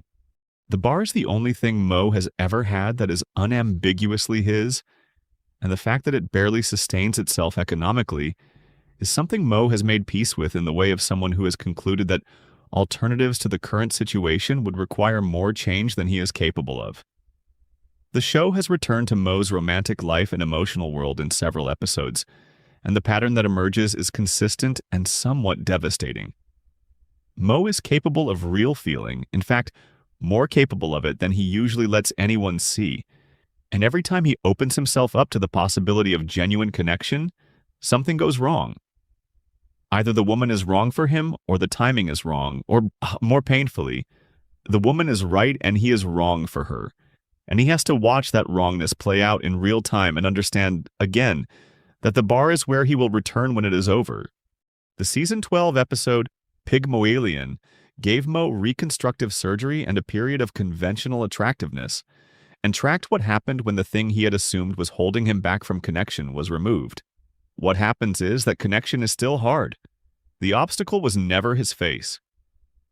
The obstacle was more internal than that, harder to fix than a surgical procedure addresses, located in the specific way he sees himself and relates to the possibility of being cared for. The episode acknowledges this without being cruel about it.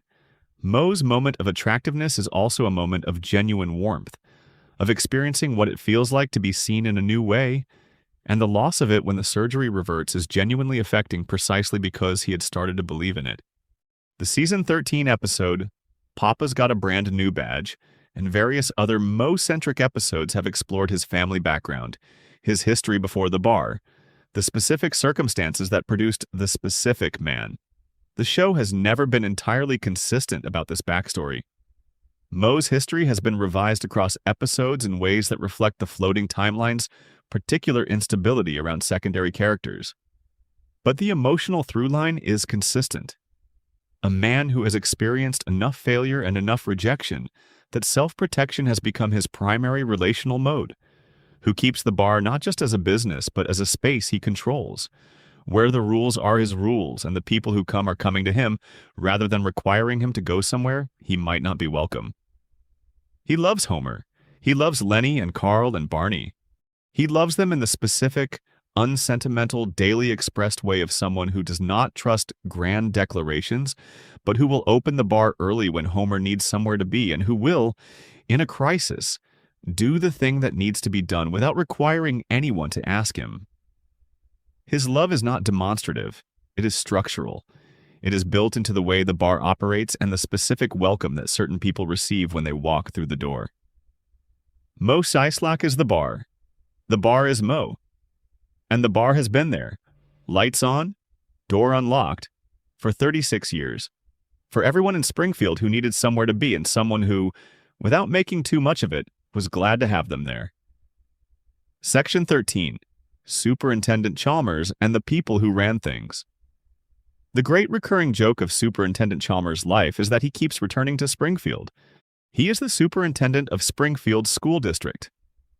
This means that Springfield Elementary is one of the schools under his jurisdiction, which means that Seymour Skinner, or Armin Tamzarian, depending on how you are keeping the books, is one of his direct reports, which means that Chalmers has been witnessing the specific quality of administrative chaos that Springfield Elementary represents for the duration of his tenure.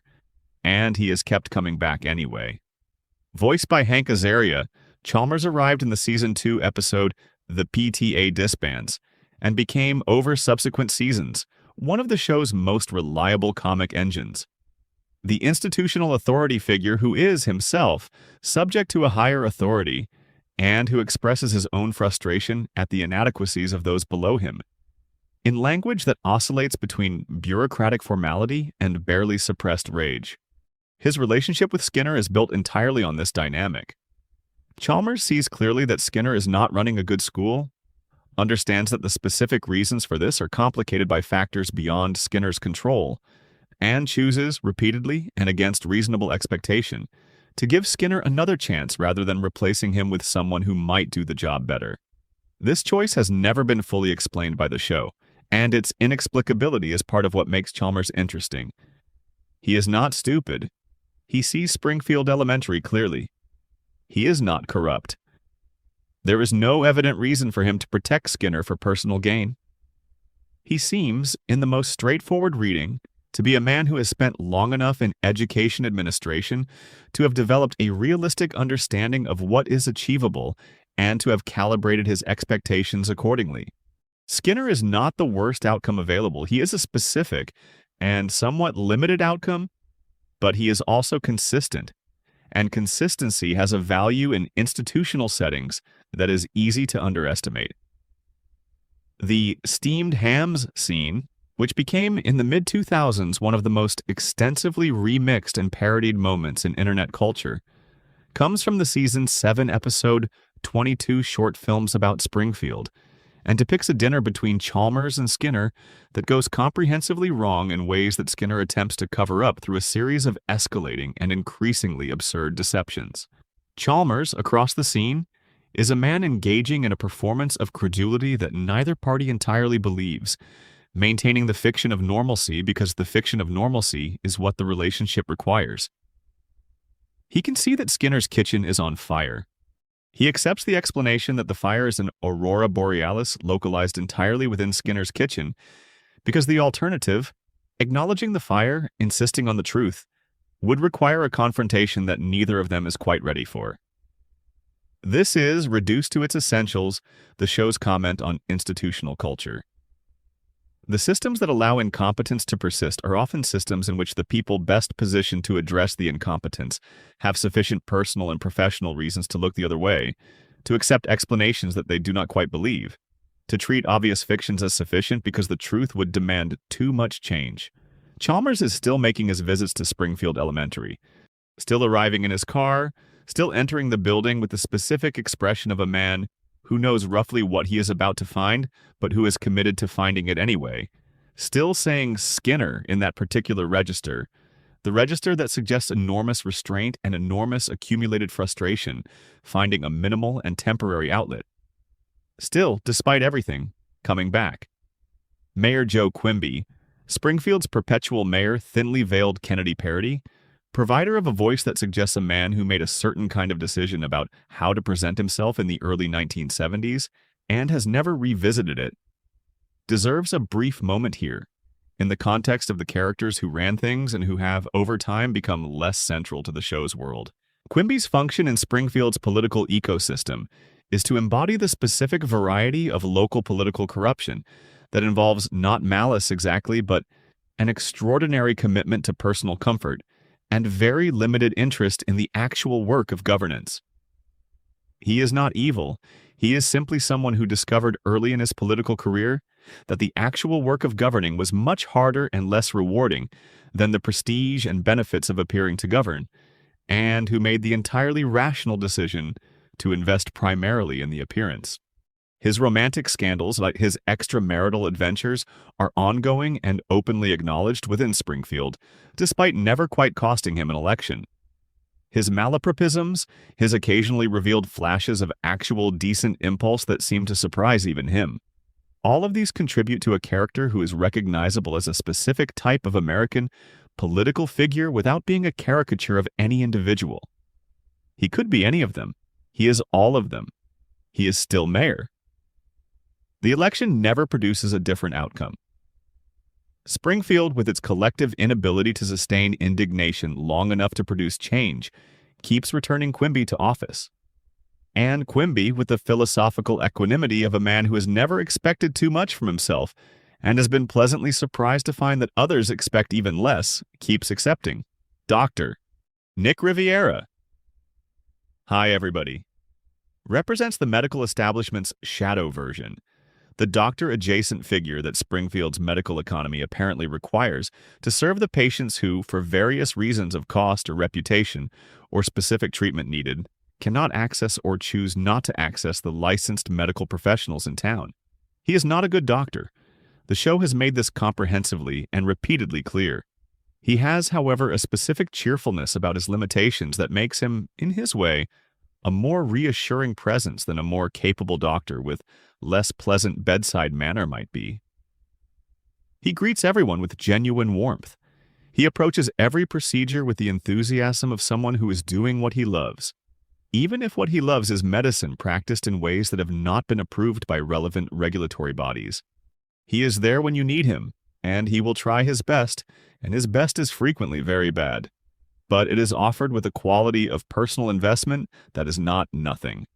He appeared in the Simpsons movie in a role that confirmed he was still practicing, still greeting everyone, still performing procedures of questionable medical soundness with complete professional confidence.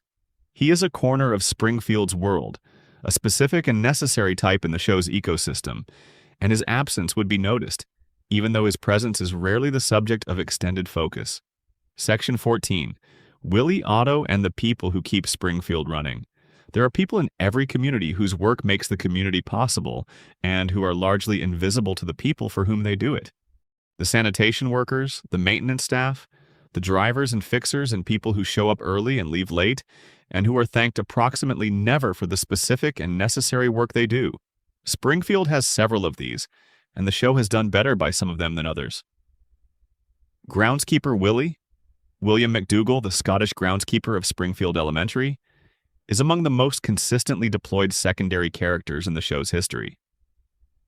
He has appeared in some version of almost every season, maintaining the school's grounds with a combination of genuine dedication to the physical property and a persistent, deep-seated hostility to the children who use it, the administration that oversees it, and the general circumstances of his life. Willie's backstory, when the show deploys it, involves a history in Scotland that the show has been characteristically inconsistent about in its specifics, but consistent about in its emotional flavor. A history marked by hardship, by loss, by the particular fatalism that the show associates with his Scottish identity. He came to Springfield for reasons that vary by episode and that have never been definitively established. He has stayed for reasons that are even less clear. He is here. He digs things and maintains things and occasionally explodes at the provocation of children or the indignities of his employment, and Springfield Elementary continues to function in part because Willie has committed himself to its physical maintenance with a ferocity that borders on the religious. His shed, Willie's shed at the back of the school grounds, is a recurring site of specific comic possibility. The shed is where Willie lives when he is not actively working, which suggests circumstances that the show never dwells on, but that imply a domestic situation of very limited comfort. That he has made his peace with living in a shed on a school's grounds, that this is his home and he does not seem to want a different one, says something about Willie that the show rarely makes explicit, but that is present in every scene he appears in. He is, beneath the rage and the shovel and the implausible musculature, a man who has found something to commit himself to. The school's grounds. The children, despite his stated hostility to them. The specific small world he has built around himself in the shed and on the grounds. These are his things, and he tends to them with the dedication of someone who has learned, through enough disappointment, to value what he has rather than pursuing what he does not. Otto Munn, the school bus driver, the amiable heavy metal enthusiast, the man whose relationship with the vehicle he is responsible for is more intimate than his relationship with most people, exists in a different register from Willie but serves a similar function in the show's ecosystem. He drives the school bus. He drives it with the enthusiasm of someone who finds the experience genuinely exhilarating, though the exhilaration sometimes takes forms that make it concerning to anyone thinking about the safety of the children in the vehicle. He listens to heavy metal. He is kind to Bart and to the other children in ways that the show has used to establish that Otto's cheerful surface is not a performance. He actually is that cheerful, that fundamentally friendly, that genuinely disengaged from the anxieties that seem to trouble most adults. Whether this disengagement is wisdom or willful inattention is a question the show does not answer.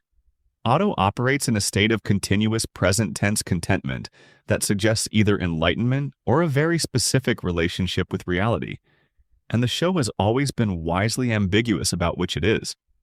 He shows up. He drives the bus. The children arrive at school and return home, and Otto, somewhere in the middle of the day, is presumably existing in whatever way he exists when nobody is watching. He has been given occasional glimpses of interiority. The Season 3 episode Otto Show developed his backstory, showed his relationship with rock music as something more than a personality trait, explored what happens when the thing that structures your life is threatened, and you have to figure out who you are without it. But these glimpses have been brief and relatively few, and Otto has spent most of his time in the show's background, a bright and friendly presence who makes Springfield feel inhabited in the specific way of someone whose happiness seems genuine and whose contentment seems real. There is a lesson in that, perhaps. Not every character needs complexity to earn their place.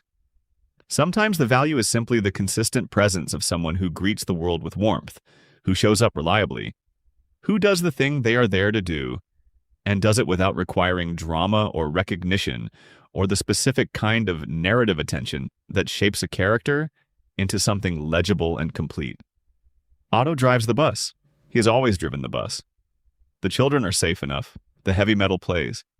And whatever understanding Otto has reached about how to be in the world, whatever specific form of acceptance or inattention or genuine ease has produced his characteristic contentment, Springfield is in small ways better for having it nearby. Section 15. The Quickie Mart and APU's Complicated Legacy. There's no way to discuss the forgotten characters of The Simpsons without arriving here eventually, at the question of Apu Nahasapimapetalan, the owner of the Quickie Mart, and the particular complication his story presents.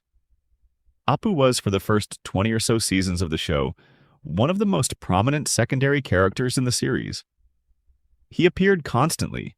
He was involved in storylines across many seasons. He was given genuine complexity, a professional life, a romantic life, a family, a history in India that the show explored with varying degrees of care, a set of values and ambitions and anxieties that made him feel like a real person inhabiting a specific life.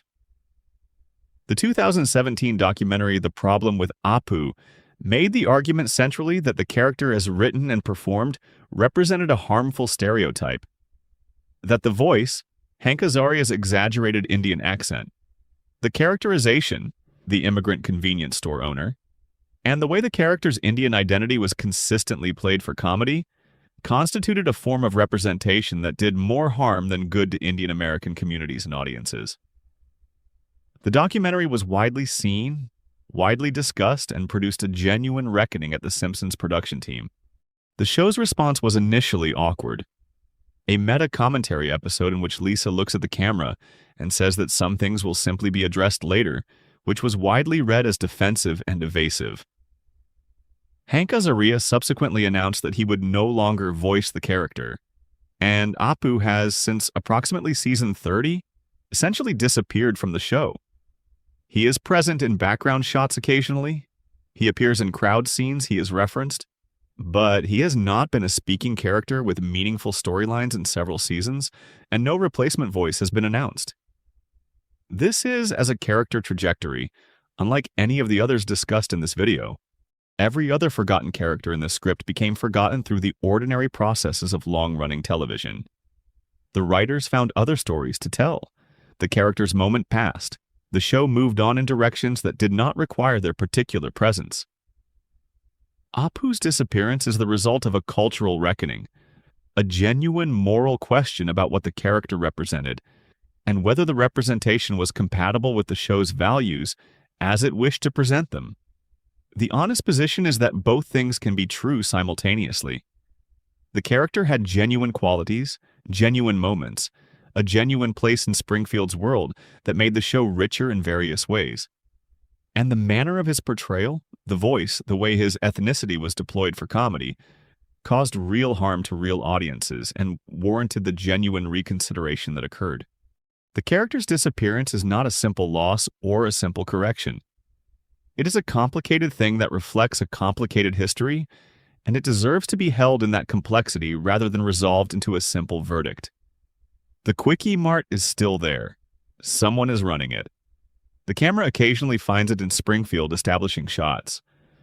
What happens inside it now, who works there, what that person's story is? The show has not committed to answering these questions, which is perhaps the only available honesty. Some absences cannot be filled with something simple. Some things, once gone, leave a space that has to remain a space while the people involved figure out what comes next. Section 16. What the forgetting means. A conclusion. We have spent a long time in Springfield now. We have been to the retirement castle and to the school and to the plant and to Moe's bar and to the mob's social club and to the places where the show's remembered characters lived. The parts of their lives that the show mostly declined to focus on.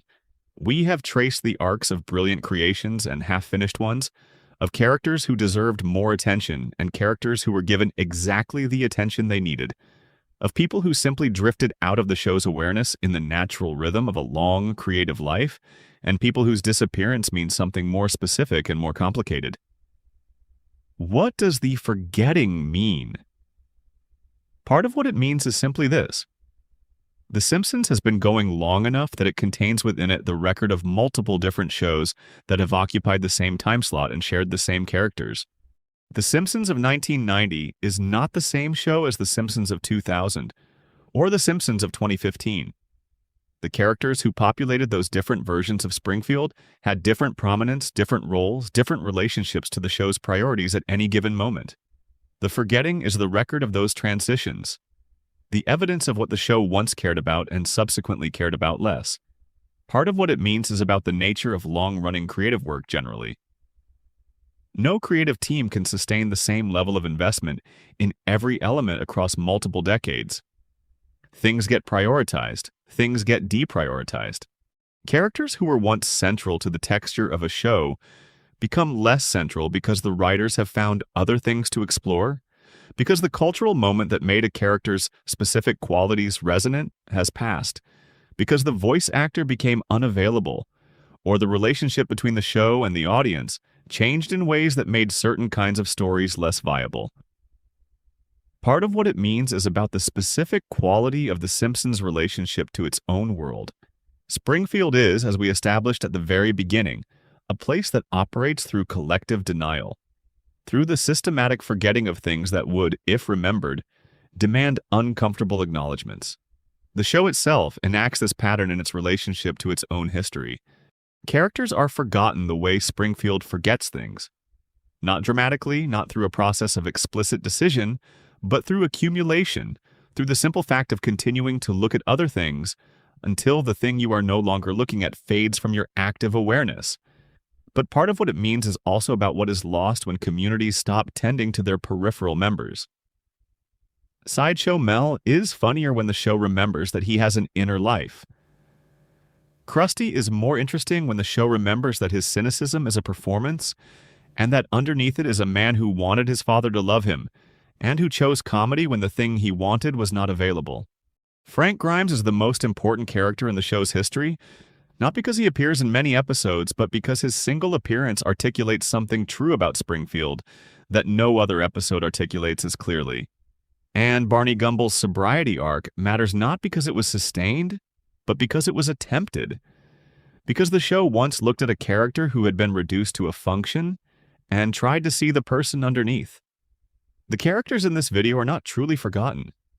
They live in episodes that can still be watched, in moments that can still be found, in the accumulated texture of a world that is still, despite everything there if you look for it. The Simpsons has not erased them. It has simply stopped actively tending to them, the way a garden stops growing certain plants when the gardener's attention moves elsewhere. They are still in the ground. The roots are still there. In the right conditions, with the right attention, any of them could grow again. The reasons are logical when you examine them carefully. The Bob formula, for all its brilliance, has a ceiling. After 2+ decades of elaborate escapes, clever plans, and last-minute foilings, the show had genuinely explored most of the interesting angles the structure allows, and the specific cultural commentary Bob had always embodied. The tension between high and low culture, the indignity of genuine aesthetic passion in an environment that does not reward it, had become slightly less pointed as the cultural landscape shifted around it. The battle lines changed. The war between Brahms and seltzer bottles looks different in the streaming era than it did in 1993. But none of this diminishes what Bob is and was. He remains one of the great creations in the history of American television comedy. A villain you root for not because you want him to succeed at the bad thing, but because you recognize in him something true and specific about the experience of being out of step with your environment, of having qualities the world does not reward, of caring about things the world finds excessive, of bringing your full self to situations that have not asked for your full self, and receiving in return the very specific indignity of being taken seriously only by the 11-year-old you are trying to kill. He is still in Springfield somewhere, still with the hair, still with the voice, still capable in the right episode with the right writing of making you feel that you are watching something that genuinely matters. The rakes are still out there. They always are. If you are watching this late at night, in the quiet hours when the rest of the house is still, drop a comment telling us where in the world you are and what time it is. There is something genuinely good about knowing that a video like this reaches people at every hour in every corner of the planet, wherever someone needs somewhere calm and specific to be. And if you have not subscribed yet, now is the right moment. There is much more Springfield ahead. Continued. Sideshow Mel and the World. Krusty left half-finished. Every great performer needs someone to play against. Not an enemy, and not simply a straight man in the most mechanical sense of the term. What a great performer needs is a specific other presence whose particular qualities create, by contrast and by proximity, the conditions for the great performer's qualities to become visible. The foil is not the antagonist. The foil is the necessary complement, the different surface against which the main figure becomes legible. The Watson who makes Holmes coherent, the Laertes who makes Hamlet's grief readable, the sidekick who absorbs what the format requires so that the star's chaos has somewhere to land. Krusty the Clown has had two sidekicks over the course of his career. Two figures who occupied the same basic structural role. The costumed straight man beside him on the small stage of the Krusty the Clown show, the receiving end of whatever the format demanded, the professional absorbing the indignities the genre required. And each of them, in their very different ways, became something considerably more interesting than their functional role should have permitted. The first was Sideshow Bob. We have spent time there already. The second is Sideshow Mel. And Mel, in the long history of characters the show built carefully and then largely set aside, is one of the most instructive cases precisely because his specific variety of interestingness was visible from his first appearance and was never quite fully developed. His full name is Melvin Van Horn. If you heard that name in isolation, you would form an image of a specific kind of person. Someone careful with administrative tasks, perhaps. Someone who has maintained a desk organizer in good working order for 40 years, and who finds in that maintenance a quiet satisfaction that he has never felt the need to justify. It is not the name of a theatrical figure. It is not the name of someone who wears a bone through elaborate architectural hair. It does not suggest the specific quality of sustained grandeur that Mel brings to the business of being a sideshow. He wears the costume of what the show has broadly described as a bedrock-era caveman, which in practice means animal skins and an elaborate hair structure that would require considerable daily maintenance to maintain at its current height and architectural integrity. There is a bone through the hair, functioning as both accessory and scepter, a symbol of dominion over the specific and absurd territory that Sideshow Mel has been appointed, by fate or misfortune or some particular combination of the two, to govern. He speaks in a register of theatrical formality so complete that every sentence he produces sounds like the opening of a Restoration-era play about property disputes, as though his vocabulary had been selected from a lexicon that most people stopped using around the early 18th century, and that Mel has kept in perfect working order ever since, taking it out regularly, finding it still performs its function exactly as intended, seeing no compelling reason to update it. Dan Castellaneta voices him, the same man who voices Homer Simpson, in a register that is completely distinct from Homer. The register of someone with genuine classical training, someone who learned to project the back of a large house, who studied theory and developed a philosophy about what performance does for an audience and what an audience deserves from a performer. The voice implies decades of real work on a specific craft, the kind of work that produces a particular quality of attention and precision in how spoken language is produced and managed. And that voice, that craft, is being applied daily to the business of being hit in the face with a cream pie on a children's television program. Mel arrived as Krusty's sidekick in the second season, after Bob's incarceration, and was initially an afterthought. A background figure who existed to fill the visual and functional space Bob had vacated. There was no backstory attached, no complexity, no suggestion of anything beyond the costume and the bone and the theatrical voice, and the specific quality of composed dignity with which Mel absorbed whatever the show required. For a while, that was sufficient. The show treated it as sufficient without feeling any particular pressure to go further. But Mel kept being useful, more consistently useful than a pure background figure should be. Because he is funny in a way that is perfectly specific and perfectly consistent, And the consistency of that comedy is itself a comic virtue that becomes more valuable the longer it is maintained. He is funny because he takes everything completely seriously. He applies the same level of theatrical commitment to being launched from a slingshot that most people would reserve for a genuine artistic or emotional experience. He never allows any register of self-awareness about the gap between his capabilities and his deployment. The situation is the situation. He is who he is. He will bring everything he has, regardless of what the moment requires and regardless of how small the moment is relative to what he could theoretically offer it. This is, when you sit with it quietly for a moment, a profoundly interesting premise. Mel is a highly skilled performer in a role that does not require or reward his specific skills. The gap between what he can do and what he is asked to do is enormous, and the comedy lives entirely in that gap. Not in mockery of Mel, because Mel never provides anything to mock, but in the sheer audacity of the contrast. He is like a concert pianist who has been hired to play the same 4 songs at a children's birthday party every week for decades, who plays each of those songs with the same precision and expressiveness he would bring to a performance at a major venue, who never adjusts his approach to account for the difference between the venue and the hall, because the music deserves what the music deserves regardless of who is listening or why. The show gestured toward Mel's interior across occasional moments in various episodes. A line here, a background reaction there, without ever following through into anything sustained.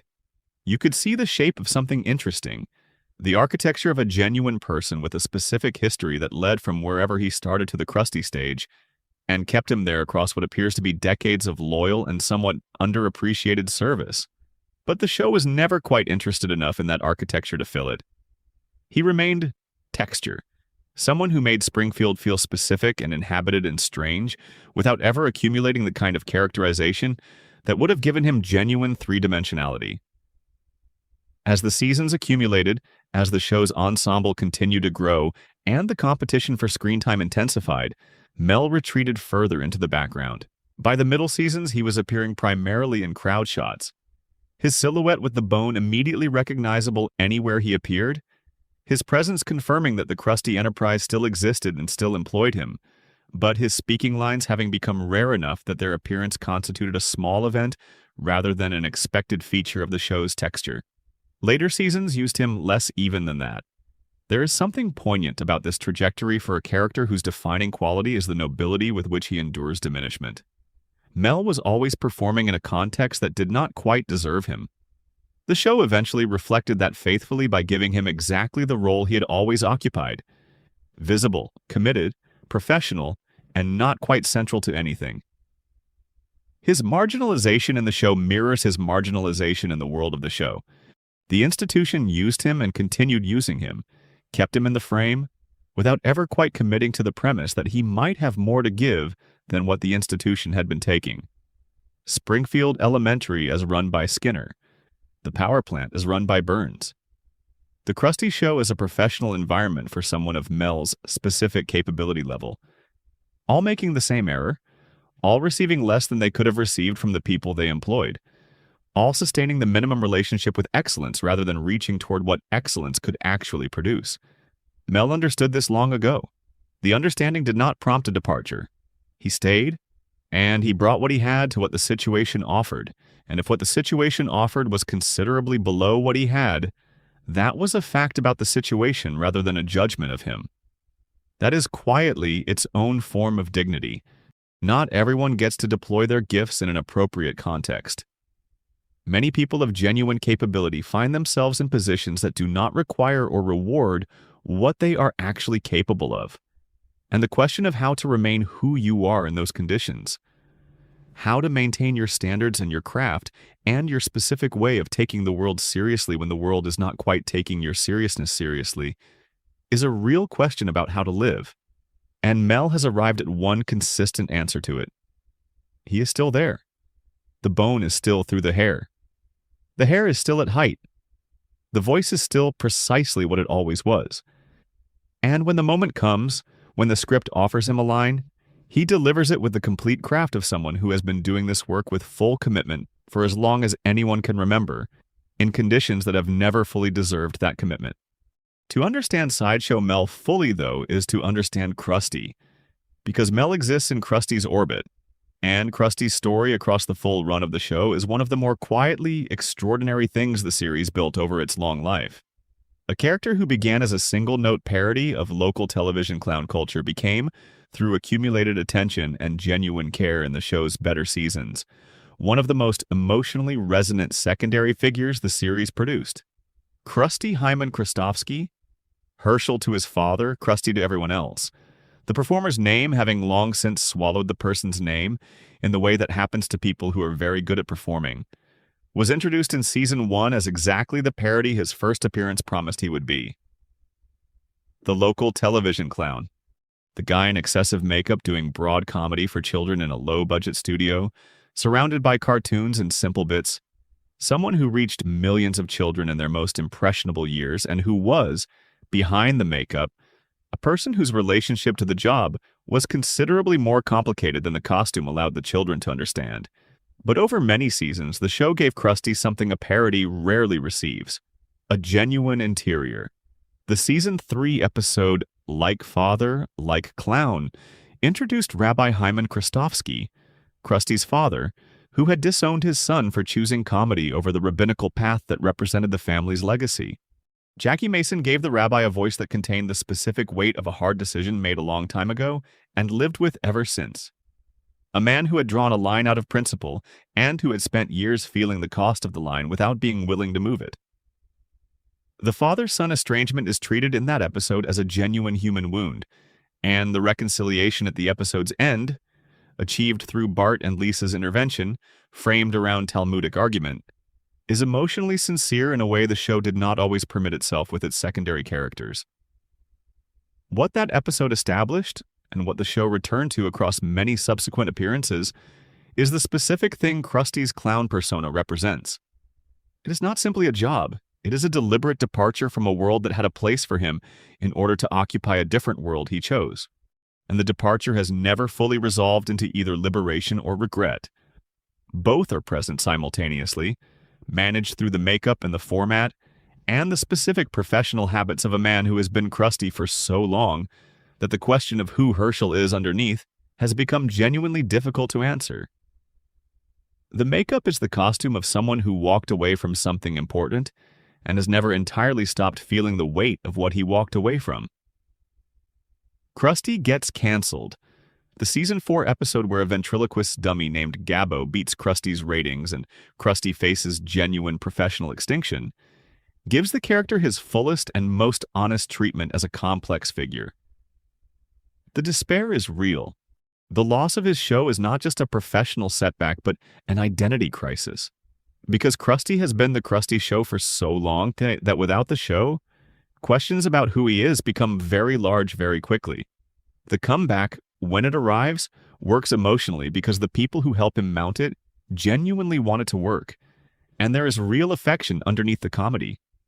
Affection for who Krusty is, for what he has represented, for the specific and somewhat disreputable but wholly authentic thing he has been doing in Springfield for decades. The later seasons used him less thoughtfully. The emotional complexity receded. Krusty became more reliably a background figure than a featured one, his specific inner life less present, his characterization flattening back toward the simpler version of his first season. He is still there, still in the makeup, still on whatever the Krusty channel currently is in Springfield's media landscape. Whether anyone is still watching with the specific devotion that Bart once brought, the show does not currently seem particularly interested in the question. Mel is still in his costume, in the building where the show tapes. The lights are probably still on, and somewhere in the quiet between takes, Mel is sitting with the specific bearing of someone who has been in this exact situation for a very long time and who has found, inside the consistency of it, something that functions as peace. Not happiness exactly, not the resolution of everything the situation implies about the gap between his capability and his deployment. Something more durable than happiness and less dramatic than resignation. The sustained equanimity of someone who has made a decision long ago about how they are going to be in the circumstances they occupy, and who has maintained that decision faithfully across more years than most people maintain most decisions. Continued. Patty and Selma. A deeper look. There is a recurring visual in The Simpsons. It appears across many seasons in different contexts and with different specific details, but the underlying image is always consistent. Where Patty and Selma Bouvier sit together in a shared domestic space, usually their apartment, and the camera holds on them for a moment before anyone speaks. The apartment is specific in its details. Ashtrays that have accumulated to a state of fullness that suggests a considered approach to maintenance. Not neglected exactly, but tended according to a schedule that reflects the nature of the activity rather than the conventions around it. A television on in the background, showing something beige and unmemorable, a program neither of them is particularly watching but that neither has moved to turn off because it fills a particular kind of silence. And filling that silence is what the television is for. Jub Jub the iguana in his enclosure, going about the slow and deliberate business of being a reptile, which requires very little and provides very little in return, but which has been part of the ecosystem long enough that his absence would register as a disruption to something that has become structural. Patty and Selma are watching the television with identical expressions. The expressions occupy a territory that is difficult to name precisely. Not boredom. Boredom implies the expectation of something better that has not been delivered, and both women have long since moved past the expectation stage of their relationship with Tuesday evenings. Not despair. Despair implies a belief that things should be otherwise, and both women have also moved past that. Something beyond these stages, in the territory where the evenings simply are what they are, where being in them together with the television and the ashtrays and Jub Jub is sufficient. Not sufficient in a diminished sense. Sufficient in the sense of being what the evening actually requires, what the evening is actually for. What these two women have found, through many years of evenings exactly like this one, that evenings are made of. That image is one of the most specifically funny recurring visual gags in the show's history. And it is funny not because the situation is inherently comic, but because the commitment to it is so total. The complete absence of apology. The specific quality of contentment, whatever we choose to call it, that two people can find in a shared situation that the outside world might regard as limiting. The show finds genuine warmth in Patty and Selma's apartment, a warmth that coexists with the comedy that is present even in the episodes that use them primarily as sources of dark humor about domesticity and unfulfilled ambition. They were introduced in the first season as Marge's older sisters, twins. The show established almost immediately that they were fraternal in personality, if not entirely in physical presentation. Both have the family's blue-gray hair arranged in a version of the Bouvier architectural ambition that is shorter and more compressed than Marge's tower, as though the same genetic tendency toward height in hair has been moderated in Patty and Selma by some competing tendency toward practicality.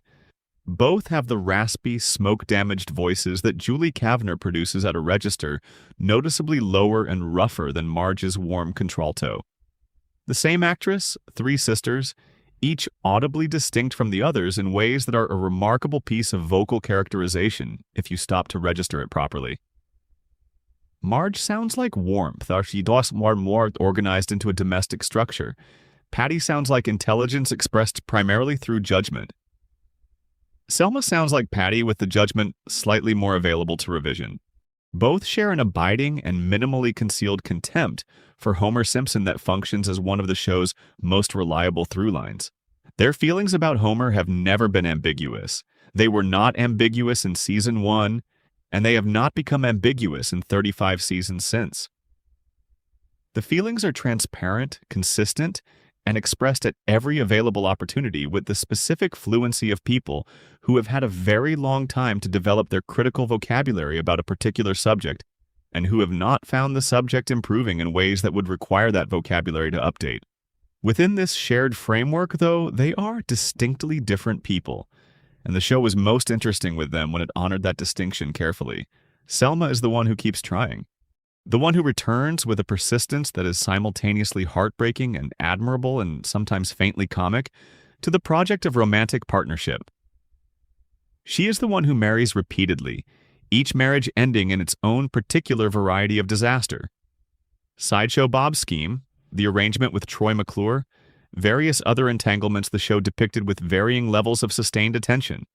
Each marriage represented Selma's refusal, stubborn and sometimes painful to witness, to fully update her model of what might still be possible based on what had already happened. She had not given up on the world being different from how it had presented itself so far. That quality, the persistence of a specific hope in the face of substantial contrary evidence, not desperation but something more considered, more deliberate, more characterful than desperation, is not simple. And the show was at its best with Selma when it treated it as genuinely not simple. The season 14 episode about her adoption of Ling Bouvier was one of the show's better later uses of the character. An episode that took seriously what Selma's longing for motherhood had meant across all the years the show had been depicting her, and gave that longing a resolution that the accumulation of history had actually earned. The episode is warm in the specific way of things that have been prepared for across many seasons of patient setup, where the payoff lands with the weight of everything that preceded it.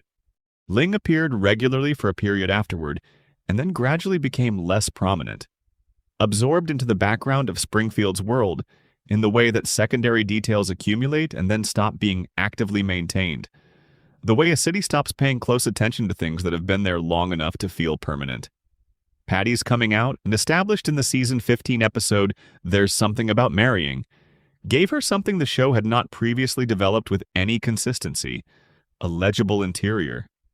Her specific quality of reservation in certain conversational contexts, her particular discomfort in certain social registers, the careful way she managed certain kinds of emotional proximity, all of it became more coherent in retrospect once the show named what it named. The revelation was handled with a directness that was notable for 2005, without melodrama, and the show let Springfield process it with the specific quality of collective shrug that Springfield uses to process most things that turn out to be more ordinary than anticipated. What the show did not do, after making the revelation, was substantially develop Patty through it. The fact was established. It sat there, acknowledged and referenced occasionally and mostly unanimated into anything new or sustained. The show had given her an identity and then left the identity in place without using it to generate new stories or new dimensions. The revelation was an event rather than a development, a thing that happened to the character and was then maintained as background truth rather than active narrative. The earlier seasons had done more genuinely interesting things with both sisters in ways that did not require large revelations. Selma's Choice, where Selma takes Bart and Lisa to Duff Gardens alone after circumstances prevent Marge from attending, uses the specific comedy of a disastrously wrong day to reveal something true about who Selma is. She did not want to go. She is not naturally suited to managing children in a theme park environment. The day is a catastrophe in almost every specific. And yet she went. She was there through all of it, managing what she could, and the moment between her and Liza in the car going home, small, unannounced, arrived at through the shared experience of having been through something real together, something not good but undeniably real, is genuinely tender. Homer versus Patty and Selma uses Patty and Selma's relationship with Homer as the occasion for something more genuinely observed. The specific dynamic of people who have a relationship with each other primarily through a third person, who have never chosen each other, and who have both gotten very good at managing the resulting friction in ways that occasionally produce something other than pure friction. The later seasons preferred the simpler version, the cigarettes, the eye roll, the withering observation about Homer that confirms what we already know. Both women present and recognizable and reliable, but not particularly being asked to do anything beneath the surface of the recognizable. The fullness the earlier seasons had built became something the later seasons referred to, rather than continued to develop. They are still in the apartment. Still, presumably, with the television on and the ashtrays in their usual state of managed accumulation. Still together, which is the fact that has always been most true about them, and that the show has always known was most true, even in the episodes that did the least with it. There is genuine comfort in that constancy. Not the comfort of happiness, which is a different thing, but the comfort of things that persist. of relationships that have been through enough to have become structural, of the specific grace of two people who have shared enough of a life that the sharing no longer requires maintenance, no longer requires active work or conscious attention. It is simply there, like the television, like the ashtrays, like the reptile in the enclosure, who has been there long enough that his presence is no longer a decision but a fact. Continued. Lionel Hutz, Troy McClure, and the absence that still echoes. There is no approach to Lionel Hutz and Troy McClure that does not go through Phil Hartman. The characters and the man who gave them life are not separable in any meaningful sense, and discussing their disappearance from the show requires a kind of care that the rest of this video does not quite demand. Because what happened to them is not a story about creative evolution or the natural drift of a long-running ensemble. It is a story about loss, sudden, violent, irrevocable, and about the particular shape that such loss leaves in something that continues. Phil Hartman joined the Simpsons cast in the second season.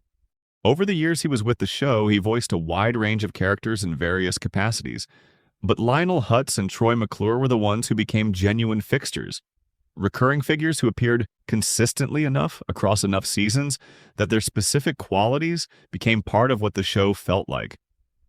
You did not notice how present they were until they were not present anymore, and by then the absence was already permanent. They are very different from each other.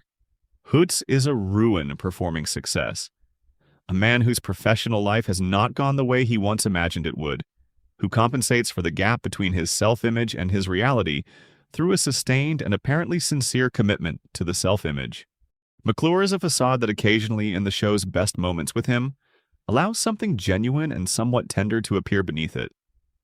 A man who has made a more complete peace with his actual situation than Hutz has managed, and who is simultaneously funnier and sadder for it.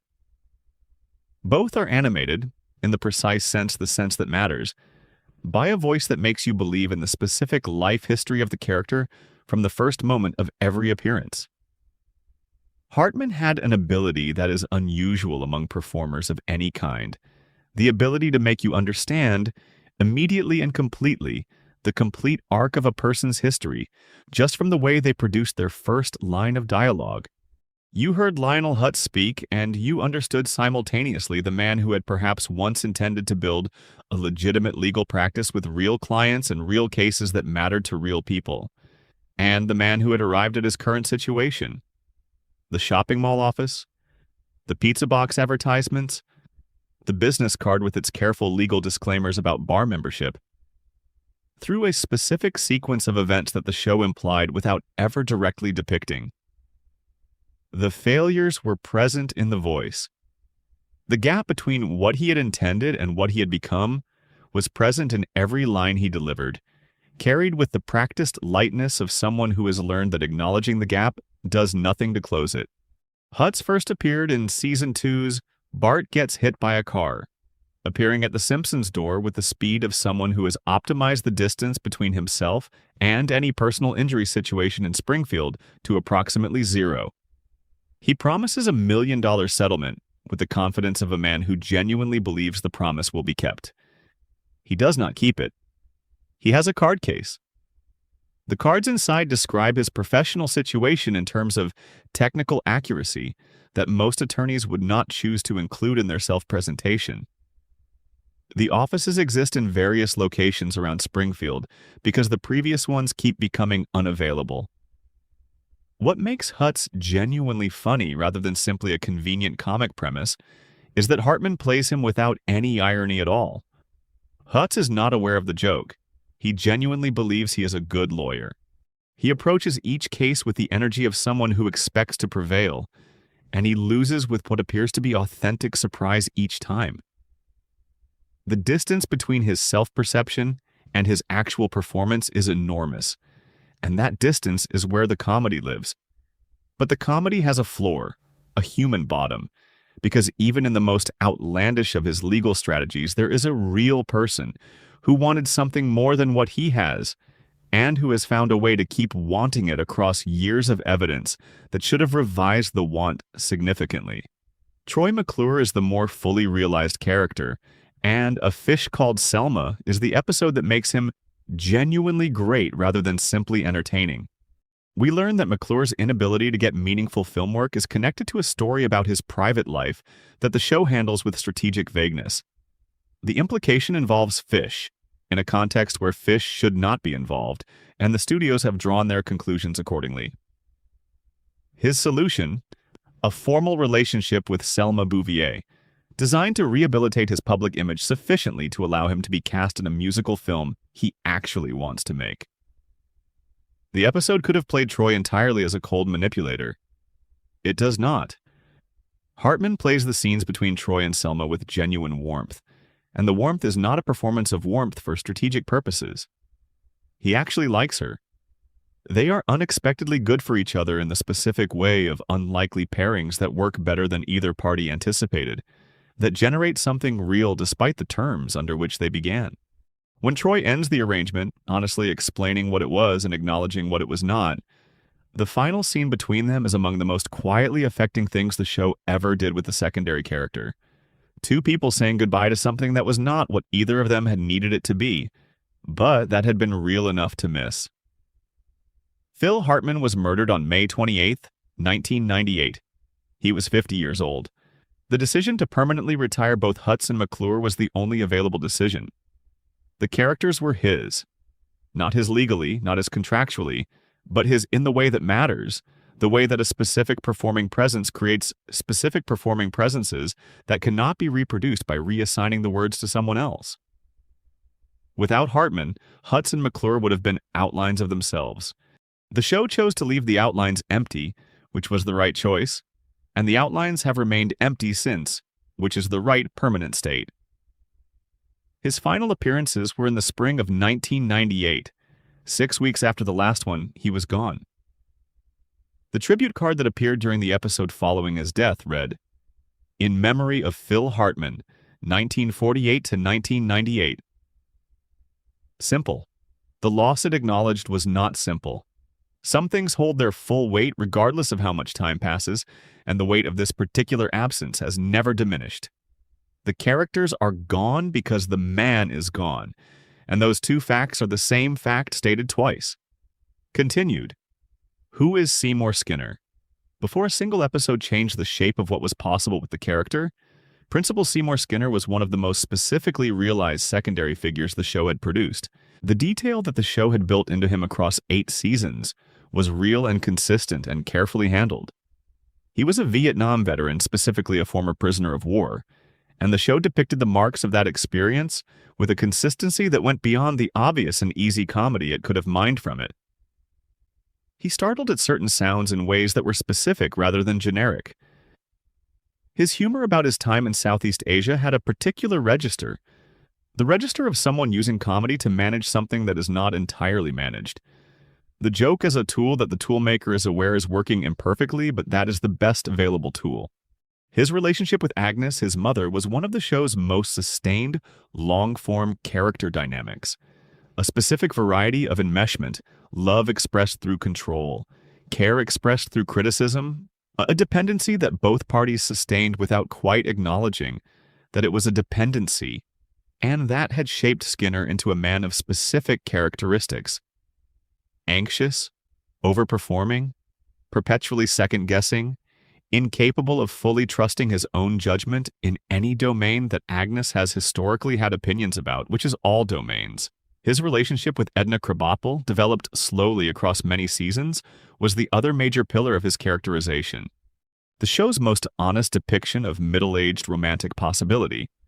Two people shaped by their respective histories into people who approached new connection with the specific caution of those who have found genuine things before and had them not work out, who pulled back at precisely the moments when connection was most available, who had found in each other something real, and had difficulty trusting the reality because reality had not always been trustworthy. The Season 9 episode The Principal and the Pauper revealed that the man Springfield knows as Seymour Skinner is not Seymour Skinner. His real name is Armin Tamzarian.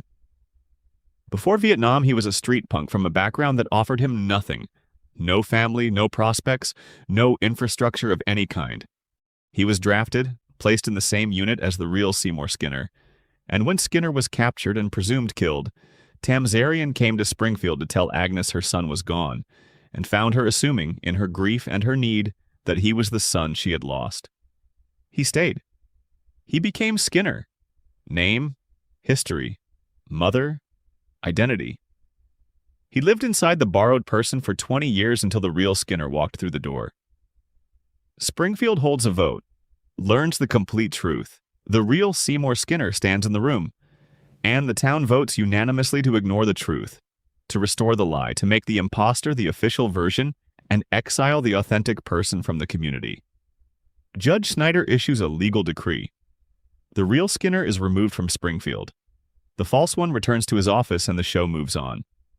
The fan backlash was immediate and has never entirely subsided. But the episode, read carefully and without the investment in Skinner's history that made the reveal feel like a betrayal, is doing something specific and coherent. It is the show's most explicit dramatization of the mechanism by which Springfield sustains its impossible reality. The collective choice to maintain comfortable fictions over uncomfortable truths, made consciously through a formal process with legal enforcement attached. Every other time Springfield resets after an event that should permanently alter it, the reset happens off-screen. This episode shows you the reset in real time, shows you the vote, shows you the decree, shows you the exile. The audience had never been shown the machinery before, and seeing it made the comfortable experience of the reset feel different. Felt like exposure rather than convention. The show handled the aftermath the only way it could, given what the episode had done, which was to pretend it had done less than it did. Skinner continued as Skinner. The Tamzarian backstory became a buried fact rather than an active element. The specific weight of his Vietnam experience, the psychological marks of survival, the particular way his history had shaped his character, these became lighter in subsequent seasons. Used when convenient, set aside when not. He became more reliably funny and less reliably interesting, which is the direction the ensemble drifted in generally as the seasons accumulated, but which was felt more sharply in his case because of how much had been built and then effectively set aside. He is still at Springfield Elementary. Still there. Still committed to running the institution as well as the institution allows itself to be run, which is imperfectly but consistently imperfectly, which is its own kind of stability. Continued. Edna Krabappel. She said Bart in a way that contained a complete history. Every note she had been asked to write. Every conference she had sat through. Every exam that had come back with a score technically a number and nothing more. Every day of the ongoing project of teaching a child who would prefer to remain unteachable by any curriculum, not of his own design. The name carried all of this in the specific way that names accumulate meaning through repeated use in specific contexts, until the name and the entire history of the context become a single thing. Edna Krabappel taught Bart Simpson's 4th grade class for the first 24 seasons of the show's run, and she was one of the most fully realized secondary characters the series produced. Not fully realized in the sense of having every detail explained and every question answered. The show's best characters never are, but in the sense that matters.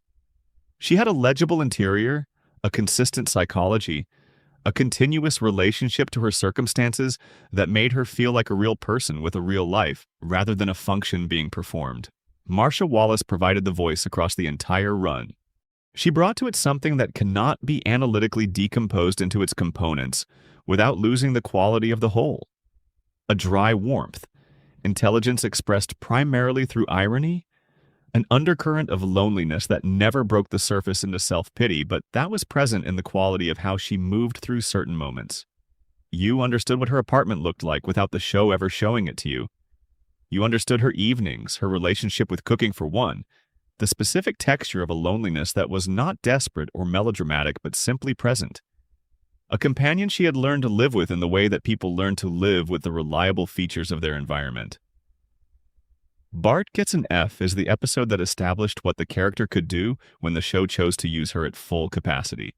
Bart, genuinely trying to pass a test for the first time, fails anyway and breaks down in the classroom.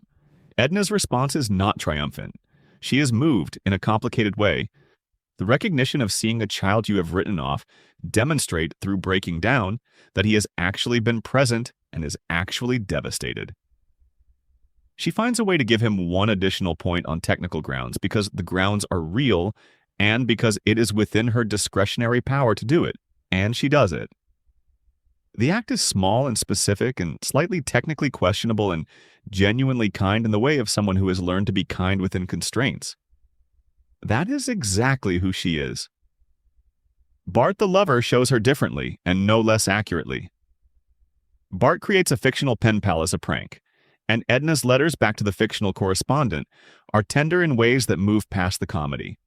She is careful in the way of someone who has opened up before and knows the cost of the opening, but she opens anyway because something in the fictional correspondence has reached something she has been keeping carefully protected. The final letter that Bart's family helps him compose, honest and kind in ways that the real people in Edna's life have not always managed, is one of the show's most purely beautiful small achievements. The moment where she reads it alone is a gift the show gives her quietly, without announcement, without asking the audience to notice how much it means. Her relationship with Ned Flanders gave her the show's most genuinely positive arc. Two people shaped by different disappointments into similarly careful versions of themselves, who found in each other a quality of understanding that did not require explanation because the shape of what each had been through was recognizable to the other. It worked because the show took it seriously, gave it time, allowed it to develop into something that felt earned. Marcia Wallace died on October 25, 2013. The show retired Edna. A title card honored Marcia Wallace during the episode following her death. A subsequent episode acknowledged, within its narrative, that Mrs. Krabappel was gone. The classroom continues. Other teachers fill Springfield Elementary's various roles, but the specific quality of attention Edna brought, her way of looking at the children in her care and sometimes, against her own preferences, seeing them as real people whose struggles were worth understanding, is not in the classroom anymore. It belongs to her. It went with her. Continued. Fat Tony and the organization below Springfield. Anthony D'Amico has never needed to establish himself in any room he enters. This is the foundational quality of his character, the thing that makes every scene he appears in land with a specific weight. He arrives already fully himself, already knowing exactly what his position is, already at ease in a way that does not require demonstration. He sits down, he orders food. He conducts the specific business of being a successful criminal in a medium-sized city with the unhurried confidence of someone who has been doing this for a long time and who has found, in the doing of it, a satisfaction that he does not particularly feel the need to articulate. He was introduced in Bart the Murderer, the third season episode where Bart accidentally arrives at the mob's social club, is recognized as useful, and is taken in as an errand boy. And in that first appearance, the character is already fully formed. The warmth he expresses toward Bart is genuine. His assessment of Bart's usefulness is clear-eyed. His enjoyment of the specific pleasures of his life, the food, the company, the particular satisfactions of running a complicated operation in a city small enough that the complications remain manageable, is entirely unfeigned. He is not performing hospitality for strategic purposes. He actually enjoys Bart's company, in the way that certain adults enjoy the company of children who are smart enough to be interesting, without yet having developed the adult habits that make interesting people difficult. Joe Mantegna has voiced him for the entire run of the character, and this is the single most important fact about why Fat Tony remains coherent across 3 decades. Mantegna maintains a specific quality across every appearance. Unhurried, confident, never working for any effect, simply delivering from a place of absolute security. He does not need to establish his authority in any scene because the voice has already established it before the first line is spoken. Fat Tony's authority is not performed. It is simply present. The criminal organization below Springfield has been one of the show's most consistently useful recurring elements. Not as a source of sustained narrative, but as texture, as evidence that the unofficial economy of Springfield is as real and as persistent as the official one. The mob exists. Fat Tony runs it. The operation has been ongoing for at least 3 decades of the show's time, and presumably considerably longer in Springfield's. The relationship between Fat Tony's organization and Springfield's official institutions, the police, the mayor's office, the local businesses that exist in complicated relationship to both, is never fully mapped but is consistently implied, and the implication is rich. The season 22 episode that introduced Fit Tony, who became the new Fat Tony after the original's death, is the show's best engagement with the organized crime genre as genre. The observation that the role persists regardless of the individual filling it, that the organization is more durable than any particular person within it, that the specific human being currently occupying a position matters less than the continuity of the position itself. This is simultaneously an accurate observation about how certain criminal organizations actually function, and a comment, slightly uncomfortable if you sit with it, about what the show has been doing with its own characters for decades. Fat Tony is not in whatever iteration while it is still conducting the business. The organization is still running. Springfield requires it in the specific way that any community requires the unofficial economy that exists alongside and below and within its official structures. Remove the mob and you do not remove the conditions that created it. You simply remove the current occupant and wait for the next one. Continued. Disco Stew, Rainier Wolfcastle, and the Famous Residents. Disco Stew's comedy is simple and perfect, and has never required elaboration. Stewart Discotheque is a man who did not move on from disco when disco ended. He has continued across decades in precisely the cultural moment that the 1970s produced and that the 1980s conclusively ended, without updating any aspect of his relationship to that moment. He dresses as it dressed. He speaks in its references. He inhabits it as a genuine, ongoing present rather than as a nostalgia performance, which is what distinguishes him from mere pastiche. From Disco Stew's perspective, disco is not over. It is happening continuously in the only place that genuinely matters for his purposes. He has been a background figure essentially since his introduction in Season 7, appearing in crowd shots and occasional briefly featured moments without being developed into anything more sustained. He is furniture in the most affectionate sense. His presence in any Springfield gathering is immediately readable. The silver suit, the practiced movement, the specific quality of period-accurate confidence. And his presence makes the gathering feel more specifically Springfield, and less generically somewhere, which is exactly what background characters exist to provide. What makes him durably funny is not his premise, but his commitment. He does not do irony about being Disco Stew. He is Disco Stew, fully and continuously. The comedy is not in mockery of his dedication. The show has never been interested in mocking genuine dedication to anything, but in the audacity of the gap between the scale of his commitment and the scale of what the commitment is to. He has given his entire adult life to disco. That is a fact. It is a complete and total fact. And the show's consistent affection for him, visible in how it repeatedly returns him to the crowd shots, is the show's way of honoring the commitment without endorsing the object. Rainier Wolfcastle occupies different comic territory.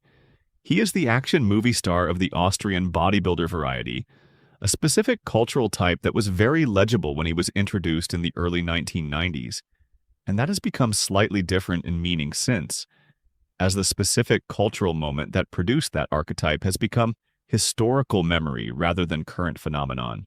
His comedy operates through the gap between the enormous scale of his public professional persona and the ordinary domestic scale of his private life. A man accustomed to commanding blockbuster productions, attending a parent-teacher conference at Springfield Elementary. A man whose public identity is entirely spectacle encountering the situations that cannot be made spectacular.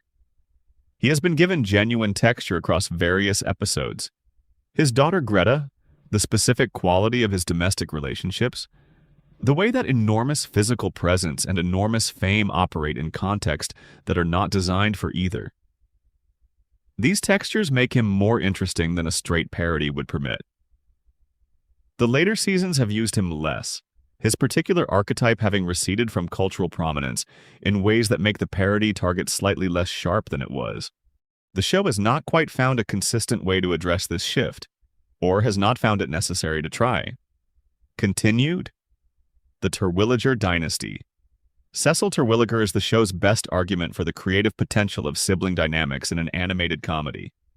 He was introduced in Season 8's Brother from Another Series, voiced by David Hyde Pierce, Kelsey Grammer's Frasier co-star, playing Grammer's brother in this universe as he played his brother in that one. And the casting creates a metatextual richness that the episode wears without exploiting. You are aware of the resonance without being required to perform your awareness. The episode proceeds as itself, allowing the additional dimension to be present for those who find it, and absent for those who do not. Cecil had wanted to be Krusty's sidekick. He had prepared. He had auditioned with genuine desire and genuine effort.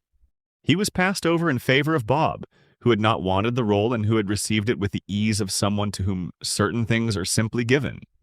The specific injustice of this, the prepared candidate passed over for the casually talented one, has organized Cecil's relationship with his brother for decades since. Everything Cecil has achieved, every position he has reached, every professional success he has accumulated, exists in complicated relationship to the thing he wanted first and did not get because Bob happened to be there. The episode's plot involves Cecil misappropriating funds from a dam construction project he manages, with Bob uncovering the scheme and ultimately being imprisoned alongside Cecil despite his own innocence in this particular crime. The final image, both brothers in prison, separated by bars, radiating the specific fury of sibling resentment that persists across all circumstances, and across all time, because it was rooted in something too early and too fundamental to be dislodged by anything subsequent, is one of the show's most perfectly composed images of a specific human dynamic. Francesca and Gino Terwilliger, Bob's wife and infant son, introduced in the season 17 episode The Italian Bob, gave the show an opportunity to develop Bob in directions that the single obsessive villain template had not reached. A Bob who is a husband and father is different from a Bob who is a lone obsessive. And the episode is most interesting when it shows Bob in domestic context. Still grandiloquent, still prone to theatrical declarations, but also genuinely invested in the people who depend on him, capable of a tenderness the usual template does not require or allow. Gino's knife. Francesca's Italianness and her fierce loyalty to her husband's honor. The specific quality of the Terwilliger family as a unit, rather than as a setting for Bob's solitary obsessions. The show visited this territory without staying in it. The family appeared in subsequent episodes without becoming a sustained part of the show's ongoing world. The Terwilliger dynasty, as a dynasty, the sprawling story of a family of characters connected by blood and resentment, and the specific history of Bob's career and prison record and obsessions, was gestured toward more than it was built. The architecture is there, the foundation exists. The building above it is less complete than it could have been, and the seasons have not moved toward completing it. Continued. Frank Grimes and the characters who changed everything by passing through Homer's Enemy aired on May 4th, 1997. It is the episode the show produced about itself that the show has never quite been willing to fully acknowledge it, produced about itself, even as it acknowledged it by making it. Frank Grimes had a difficult early life. A silo explosion at age 4 left him without parents or resources or any structure of support. He educated himself through correspondence courses while working during the day. He earned a degree through years of sustained application. He got a job at the Springfield nuclear power plant on the basis of actual qualifications and was placed in the same office as Homer Simpson. The episode does not play this as comedy in the conventional sense, does not generate laughs from the premise that Frank Grimes is a fool or a sucker, or a man who misjudged the situation in ways that could have been avoided with better judgment. Frank Grimes's judgment is entirely correct at every point. He is absolutely right about everything he observes. Homer is unqualified and incompetent and dangerous and has no business being in his current position. And the show knows this and has always known this. The joke of Homer's employment at the nuclear plant has been running since the first season on exactly this basis. Frank Grimes is not wrong. Frank Grimes is simply the first character who has been placed in direct contact with the thing the show has been doing and who has been unable to accept it. His mental breakdown is not a flaw. It is the specific cognitive and emotional crisis of someone whose fundamental model of how the world works has encountered a reality the model cannot accommodate. and who has no mechanism for updating the model because the model is what he is, not what he believes. What he is, built out of years of evidence that effort produces results, that competence is rewarded, that the connection between work and outcome is real. Springfield is a place where this connection does not hold reliably. Homer thrives on nothing that could be called merit. The plant continues to operate despite everything, and Frank Grimes cannot accept it because accepting it would mean accepting that the years of work were not what he believed they were. He grabs live wires to prove a point. The wires affect him in the way they affect normal human beings. At the funeral, Homer sleeps and the mourners laugh. The show continues. Homer's enemy is the show looking directly at its own central premise and saying the true thing about it as clearly as it has ever said anything. Homer is not subject to normal consequences. The universe of the show does not operate by the rules it appears to operate by. Frank Grimes was the test of that. The test was conclusive. Hank Scorpio, Albert Brooks in You Only Move Twice, is the great inverse of Grimes. Where Grimes is destroyed by Springfield's unreality, Scorpio is nourished by it. He contains his multitudes without tension. Excellent manager, warm employer, background world domination project ongoing. Simultaneously with all of the above, both aspects are fully authentic. Neither cancels the other. He has achieved the synthesis of his various qualities that most multifaceted people never quite manage. Homer is genuinely happy working for Scorpio. The episode's specific sadness is that Homer does not quite understand what he has, that he trades it for the familiar rather than the genuinely better, and that Scorpio sends him the Denver Broncos as a parting gift and continues building his empire. He never returns. He is complete in his single episode. Some characters are most fully themselves when the show does not give them the opportunity to become less than what they were in their first appearance. Herb Powell, Homer's half-brother, voiced by Danny DeVito in the Season 2 episode, Oh Brother, Where Art Thou?, made one perfect appearance and one less than perfect return. The first episode has the specific quality of a story that arrived fully formed, that needed exactly what it had and nothing more. Herb built himself from nothing into genuine success, discovered Homer, gave Homer everything he had and lost everything. And the episode's final image is one of the show's most elegantly simple achievements. The return in which Herb builds a baby translator and wins his fortune back cannot quite sustain the emotional weight of the original, because the original had already said the thing that needed saying. Continued. The retirement castle and the people inside it. The Springfield retirement castle is where Springfield keeps its old people. The show has never given it quite the weight that its existence implies, which is itself a kind of commentary if you are interested in finding one. The building is full. Its residents have accumulated histories longer than most of the show's main characters' entire lifespans, and those histories are not irrelevant to who those residents are in fact the primary substance of who those residents are. They were alive and functioning and moving through the world during periods of Springfield's history that the younger residents know only as something they have heard described, if they know them at all. They carry, in their specific bodies and their specific ways of talking about things, a continuity that the show's floating timeline and episodic forgetting otherwise erases. Springfield presents itself as the permanent present. The retirement castle's residents are evidence that the permanent present has a before, a long one, full of specific things that happen to specific people who are still here and who still remember them. Abe Simpson is the most prominent resident, and the one whose characterization is the most fully developed, primarily because his relationship with Homer gives the show regular occasions to deploy him. The show has used Abe as a source of meandering, multiply interrupted stories, a comic device based on the stereotype of the elderly relative whose storytelling has lost its connective tissue, but has also given him moments of genuine depth that complicate the comic stereotype. His history with Mona, his wartime stories, some of which are inconsistent with each other in ways that suggest either memory's unreliability or the floating timeline's indifference to continuity. His relationship with Homer, which contains genuine love expressed through an incapacity for direct expression, that is itself characterologically consistent, and that the show handles with more care than you might expect. Jasper Beardley, The bearded, wooden-legged resident who is Abe's primary companion in the castle has appeared across many seasons without accumulating much in the way of development. He is present. He endures things.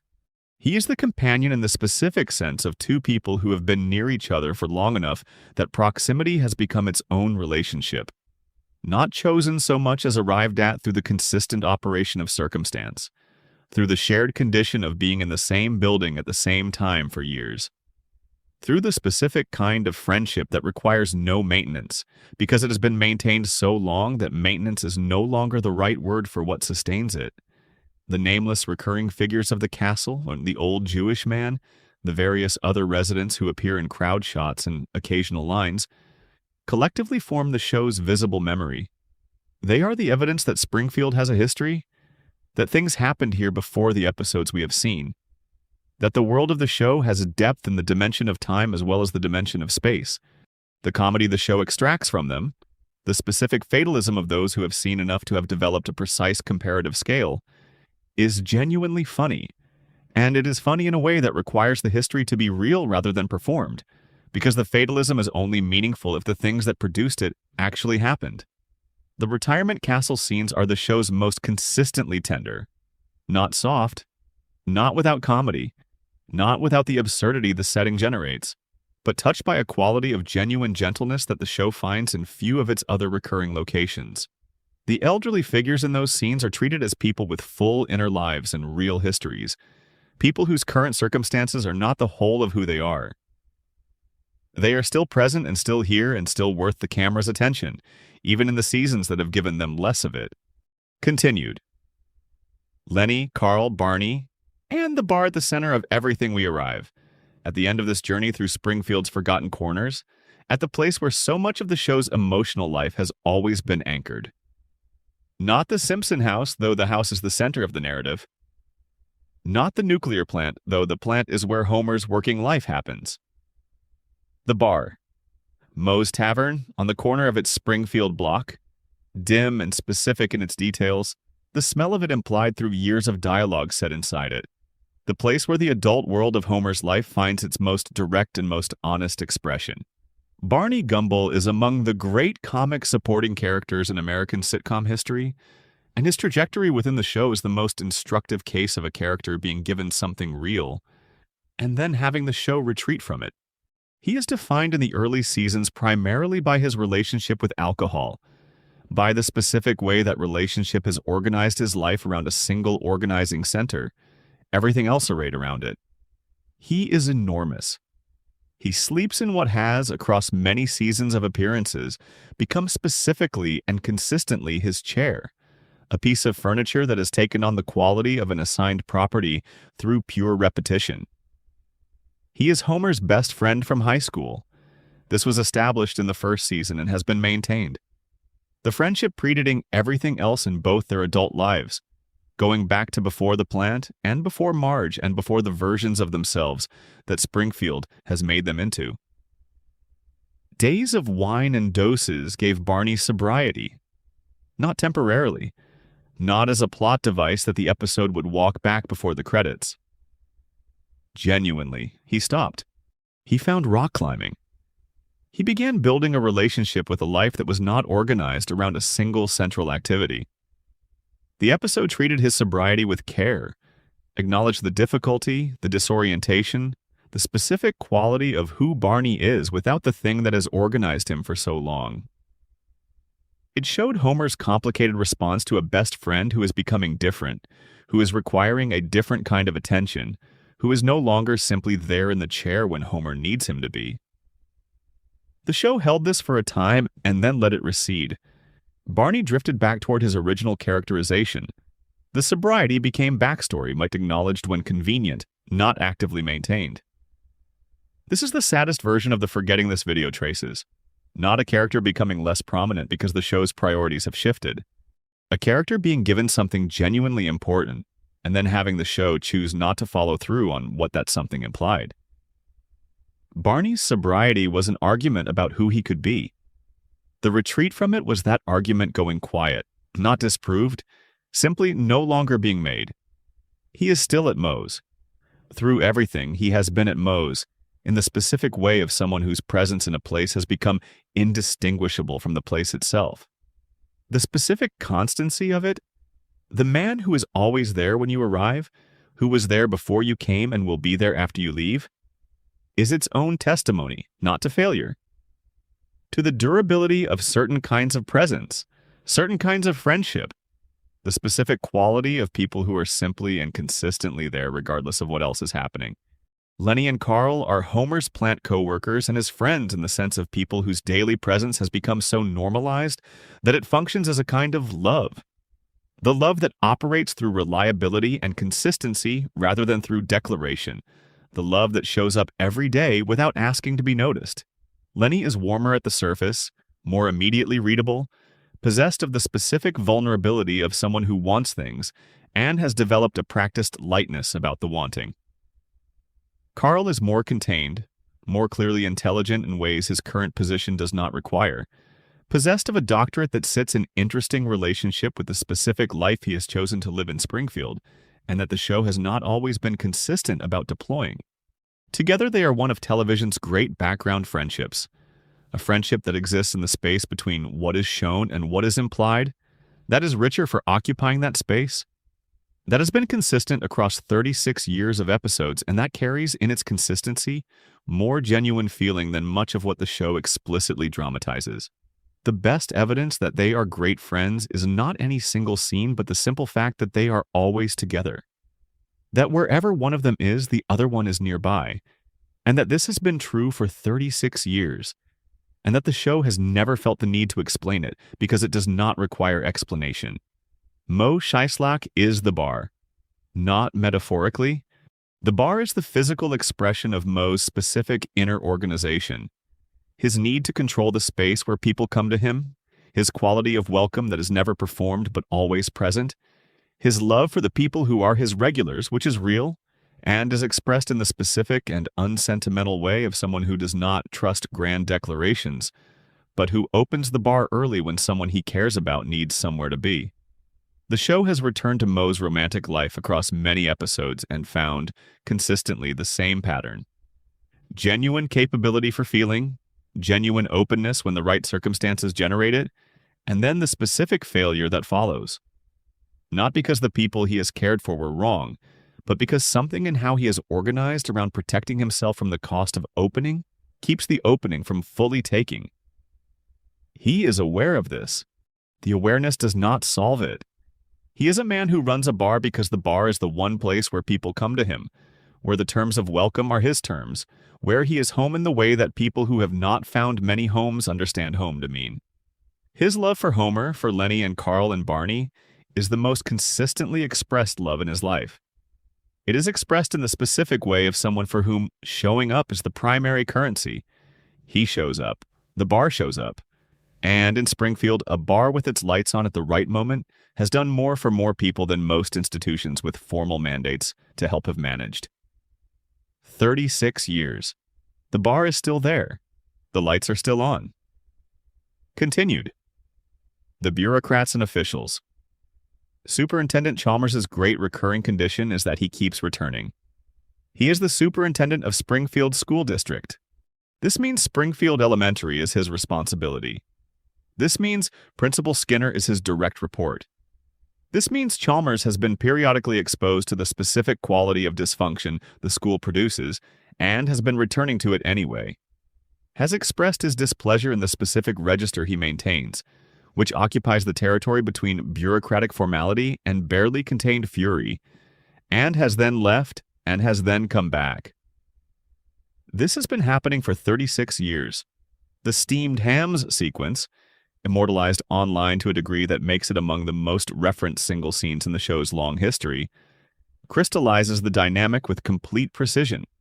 A dinner that goes wrong in ways Skinner attempts to cover through escalating implausible deceptions, with Chalmers performing credulity that neither party entirely believes, because the alternative to performing credulity is a confrontation neither is ready for. He can see the kitchen is on fire. He accepts the Aurora Borealis explanation because accepting it is easier than not accepting it, and because he has been in enough Skinner situations to understand that demanding the truth is usually more expensive than accepting the fiction. This is the show's compressed comment on institutional culture. The systems that sustain persistent failure are usually systems in which the people best positioned to address the failure have sufficient personal and professional reasons to accept inadequate explanations. Chalmers has been accepting inadequate explanations in various forms across many seasons. Springfield Elementary is still there. Mayor Quimby has been in office for the show's entire run. His particular variety of political corruption, not actively malicious, primarily interested in personal comfort, genuinely surprised by occasional flashes of civic feeling, is one of the show's most recognizable types. A portrait of a certain kind of American local politician that has remained legible across 3.5 decades of changing political context, which is itself a small testimony to the show's accuracy in the observation. He is still in office. The town still elects him. The machinery of Springfield's official governance continues to produce its characteristic outputs. Continued. Willie Otto and the people who keep things running. Groundskeeper Willie tends the grounds of Springfield Elementary with a commitment that no institutional measure of performance would recognize as such, but that is, in its own specific terms, absolute. He does it because the grounds are his. The school's physical space is his domain, not his by ownership, not his by any formal designation, but his through the accumulated years of tending it, the way that sustained attention eventually makes a claim that no deed of ownership can quite capture. He has been here long enough that the space knows him in whatever way spaces know the people who have cared for them across time. His shed at the back of the school is his home. The show treats this as background detail rather than subject for sustained attention, but the shed implies a domestic situation of very limited scale that Willie has organized into something entirely specific to him. The tools are probably well maintained. This is the kind of man who maintains his tools. The space is probably arranged in ways that reflect exactly how he uses it. He has been there long enough to have made it his. He is still there, still maintaining the grounds. Still, at regular intervals, erupting in rage at the children or the administration or the general state of things, and then returning to the work, because the work is still there, and so is he. The rage is not inconsistent with the commitment. It is part of how the commitment expresses itself in a person of Willie's specific emotional organization. Otto drives the school bus with enthusiasm for the act of driving a large vehicle that the presence of children complicates only slightly. He listens to music that would register as alarming to most of the parents whose children he transports. He is kind to Bart and the other students with the natural ease of someone who does not categorize people by age when determining who deserves warmth. He has a relationship with the world that involves considerably more equanimity than most people manage, by means the show has always been strategic about not specifying. He is still driving. The children still arrive at school. And somewhere in the middle of each day, Otto is presumably in whatever state Otto is in, which probably involves music and probably involves a quality of contentment that does not require external validation and does not seem to be conditional on much that could be taken away. Continued. What we lose when characters disappear? There is a version of this question that is purely about television craft, about what it means for a narrative to lose characters it has built carefully, about the specific quality of absence that a well-developed recurring figure leaves behind when the show stops deploying them. That version of the question has answers that are structural and relatively clear, but there is another version of the question, and it is the one this video has been working toward all along. What we lose when Springfield's characters disappear is not just texture, not just the specific comedy that a particular voice or a particular dynamic produces. What we lose is a version of the show that cared about something specific, that was attending to a particular kind of human truth through a particular kind of comedic lens, that had found in a recurring figure a way to say something true about how people are, about how communities work, about what it costs to be alive in a particular kind of world. Frank Grimes said something true about meritocracy. Edna Krabappel said something true about the specific form of care that is available to people in institutional roles who want to do genuine good within those roles. Phil Hartman's characters said something true about the dignity of performing a fully inhabited life, even when the performance's context does not require or reward the fullness. Barney Gumbel's sobriety arc said something true about recovery and about what it asked of the people around the person recovering. Sideshow Bob says something true across every appearance about the specific tragedy of genuine passion deployed in the wrong direction and the specific comedy of that passion winning against itself at the worst possible moment. When the show moves away from these characters, it moves away from the specific things they said. Not forgotten.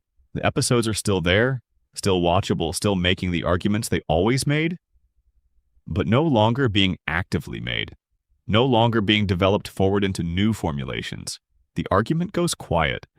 The character becomes historical, an artifact of a version of the show that no longer actively exists, referenced occasionally, revisited sometimes, but no longer part of the ongoing work. This is the natural course of long creative work. Nothing maintains its full range of ambition and attention across 36 years. The things that mattered most in one period are superseded by other things that matter differently. Characters who were once essential become peripheral as the center of gravity shifts. The show that exists now is not the show that existed in 1993 or in 2003 or in 2013, and expecting it to be is expecting something that creative work cannot provide. But knowing this does not make the specific losses less real. Marcia Wallace is gone, and Edna is gone with her. Phil Hartman is gone, and Hudson McClure are gone with him. Barney's sobriety arc retreated from itself, and the version of Barney it was pointing toward retreated with it. These things happened and are permanent, and the show carries their absence in it, the way any living thing carries the marks of what it has lost. Continued. The town that remembers by forgetting. Springfield's relationship with its own history is the show's most consistent through line, more consistent in certain ways than any particular character arc or running gag. The town forgets.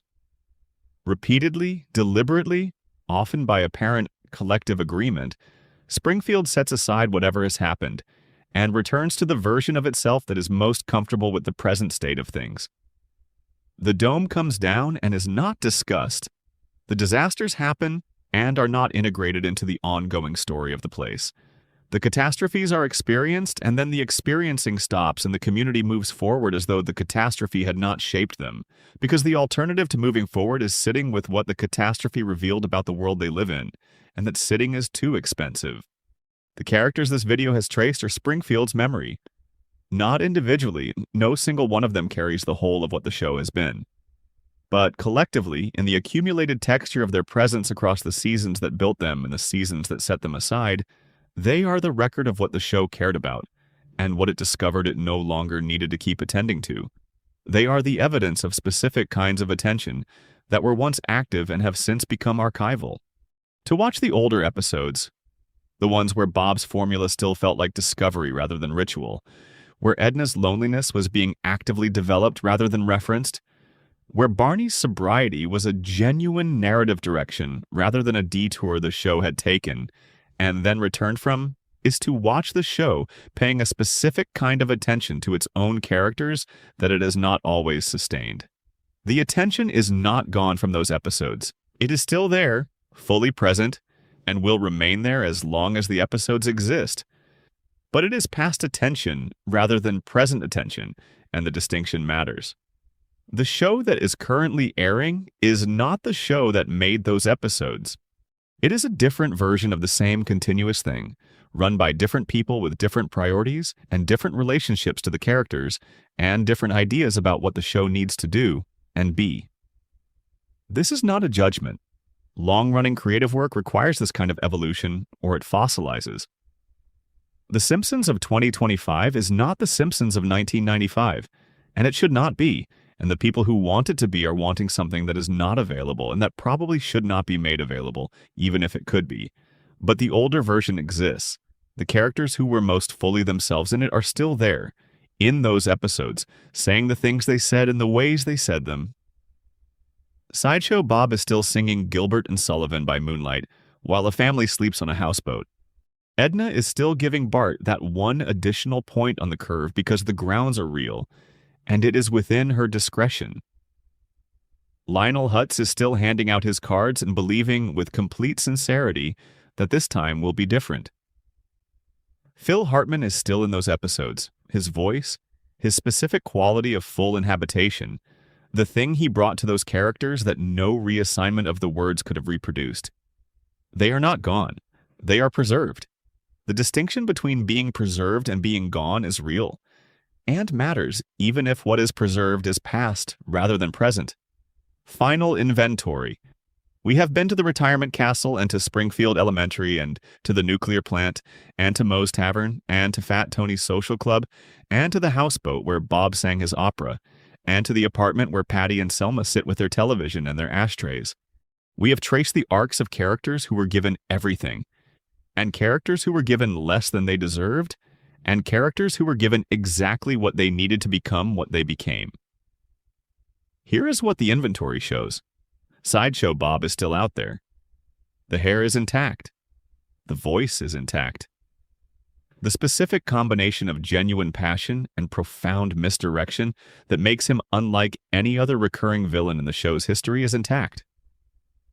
He appears less frequently than he once did, and when he appears, the writing does not always reach the level he deserves, but he is still capable, in the right moment, of the thing that made him extraordinary.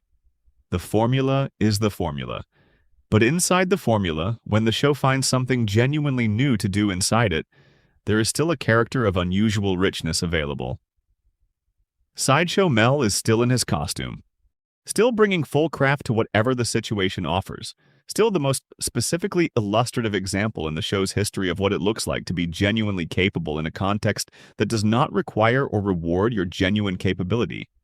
Still, in a way that is specific to him and not transferable. Dignified. Patty and Selma are still in the apartment. Still together.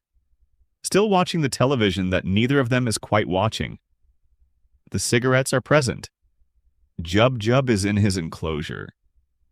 The specific quality of their shared presence, the warmth that coexists with the comedy, the genuine solidarity of two people who have been through enough together to have made a life out of each other's company, is intact. Lionel Hutz and Troy McClure are not coming back. Phil Hartman is not coming back. The characters were his and went with him, and the absence is permanent and is honored by remaining unfilled. Some spaces should stay empty. Some things are irreplaceable in a literal sense, and the honest response to their irreplaceability is to acknowledge it rather than to fill it with something that cannot be what it is trying to replace. Principal Skinner is still at Springfield Elementary, still navigating the space between who Armin Tamzarian was and who Seymour Skinner is, still committed to the institution with a dedication that the institution does not always reciprocate.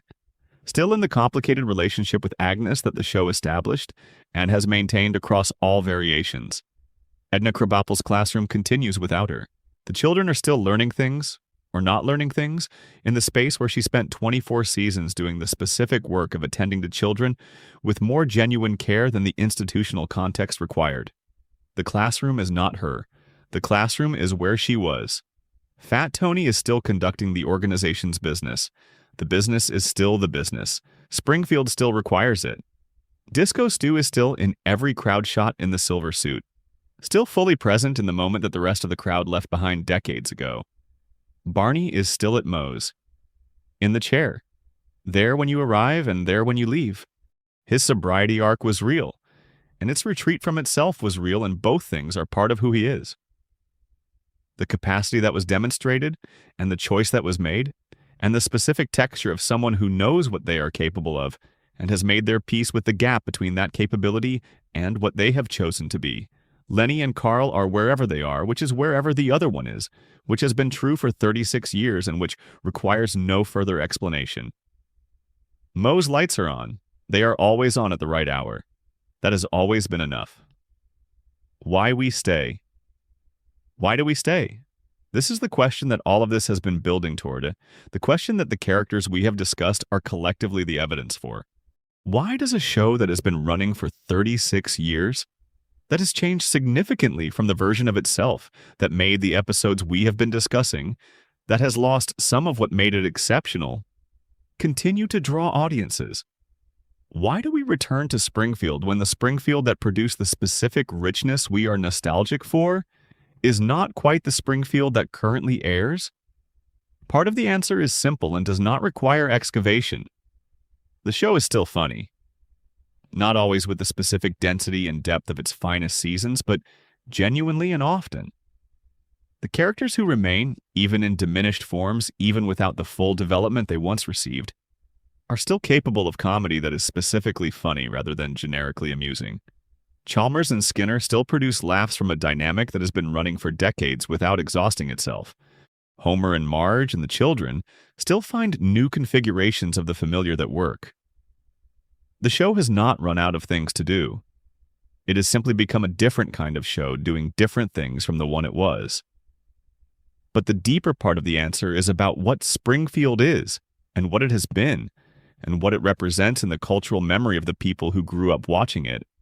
Springfield is many people's first experience of a fictional world that felt genuinely inhabited, that felt like it extended beyond the edges of the screen, that contained people and histories and relationships and running gags and accumulated texture that the episodes could not fully contain, and that therefore always seemed to be gesturing at something larger than what the episode itself could show.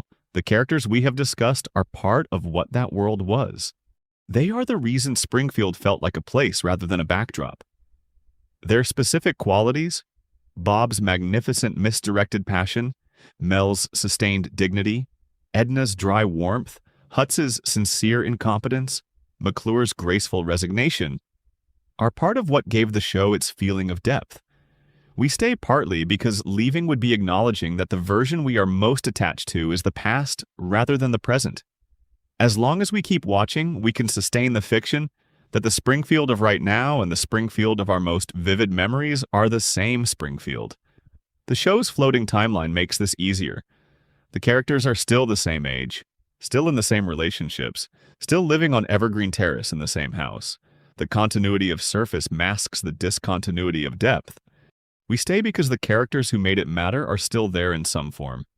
Diminished, perhaps, used less carefully than they once were, deployed for their recognizable qualities rather than developed forward into new qualities. But present.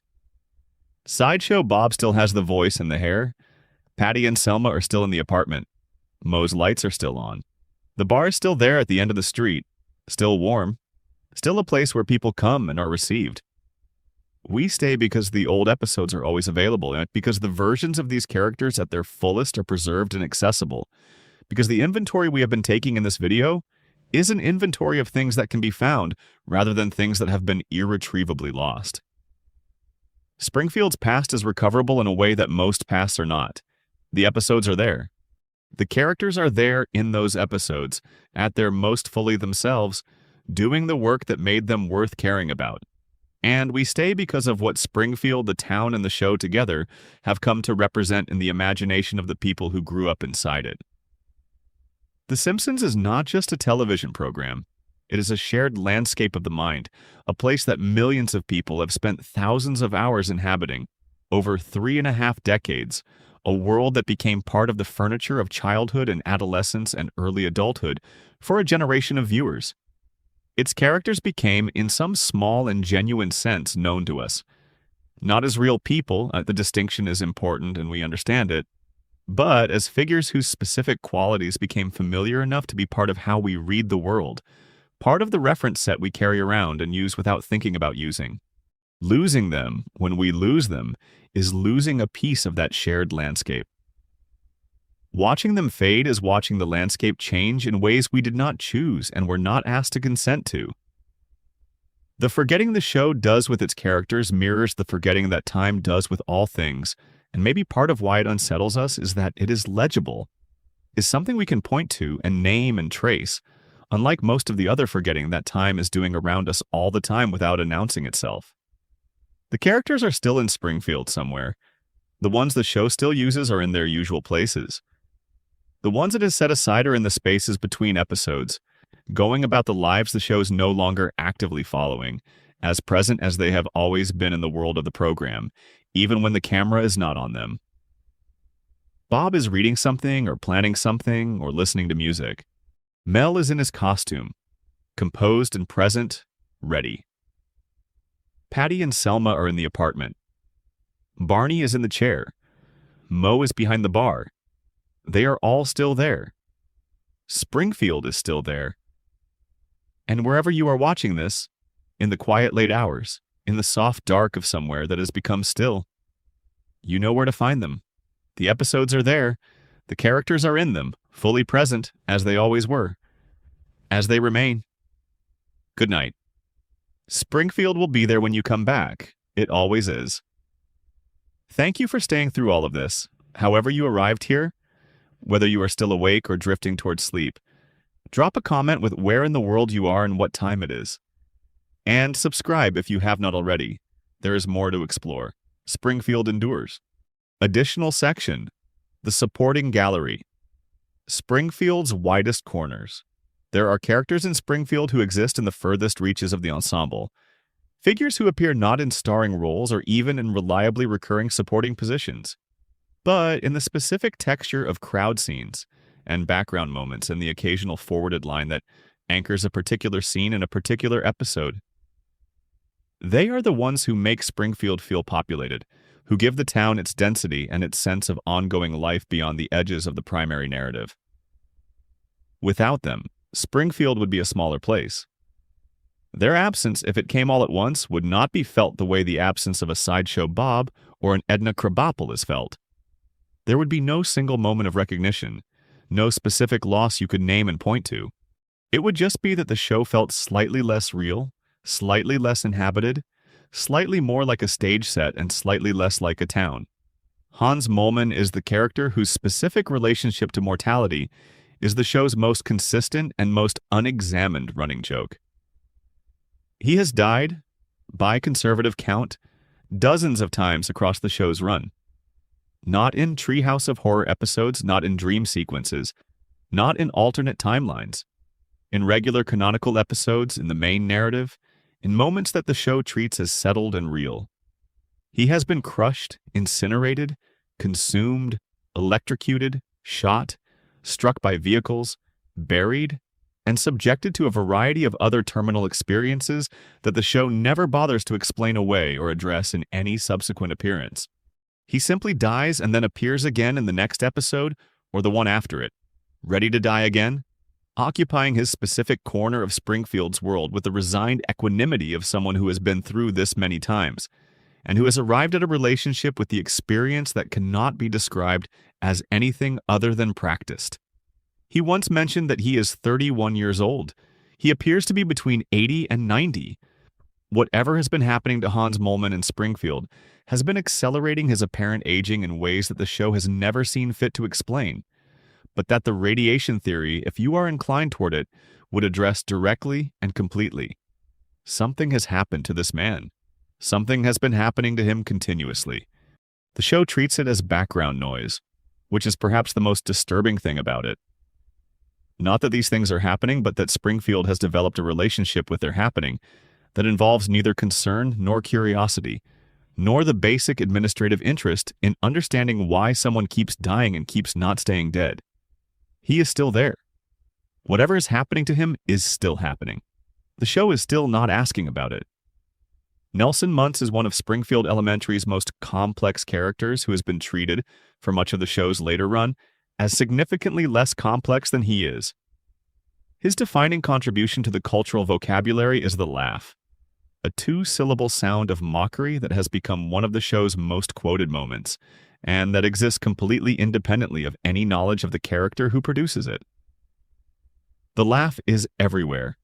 Nelson himself is much less everywhere, and the gap between his iconic status in the cultural memory and his actual presence in the show's current storytelling is one of the more significant mismatches in the ensemble. The early seasons built something genuinely interesting with Nelson.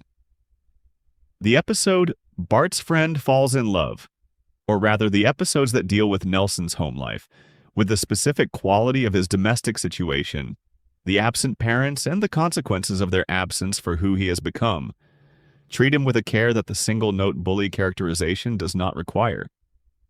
He is tough in the specific way of people who have had to be tough from an early age, not as character flourish, but as adaptive response to actual conditions. His friendship with Bart is real and is one of the show's genuinely underexplored dynamics.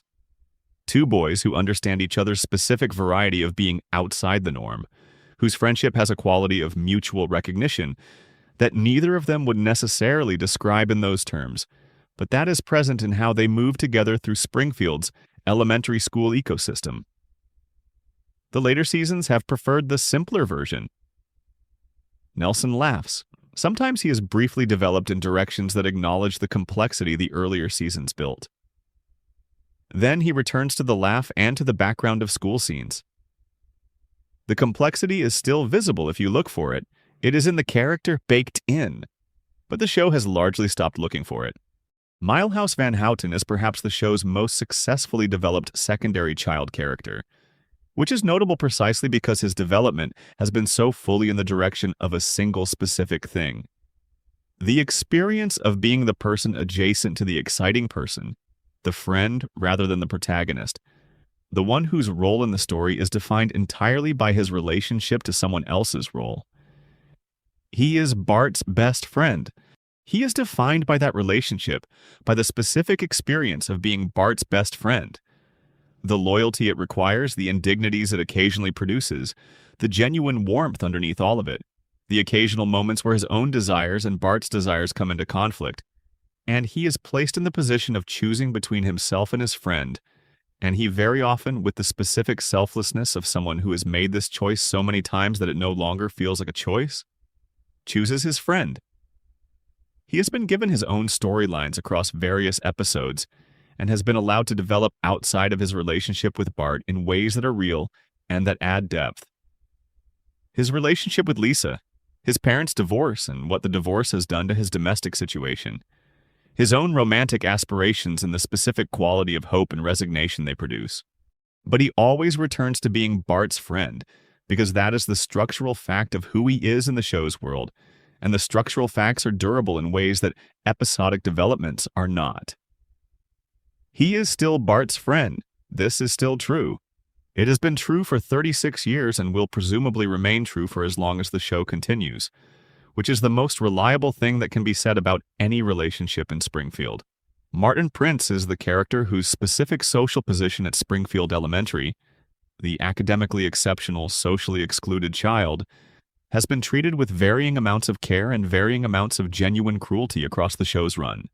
At his best, Martin is used to say something true about what it costs to be genuinely exceptional in an environment that does not reward or welcome exceptionality, about the specific loneliness of the child who has capabilities that set them apart and who has not yet found a context in which those capabilities are assets rather than liabilities. At his worst, he is a target for violence and mockery that the show endorses through laughter, without examining what the endorsement implies about who deserves protection and who does not. The best episodes with Martin find something human in his situation and treat it with honesty.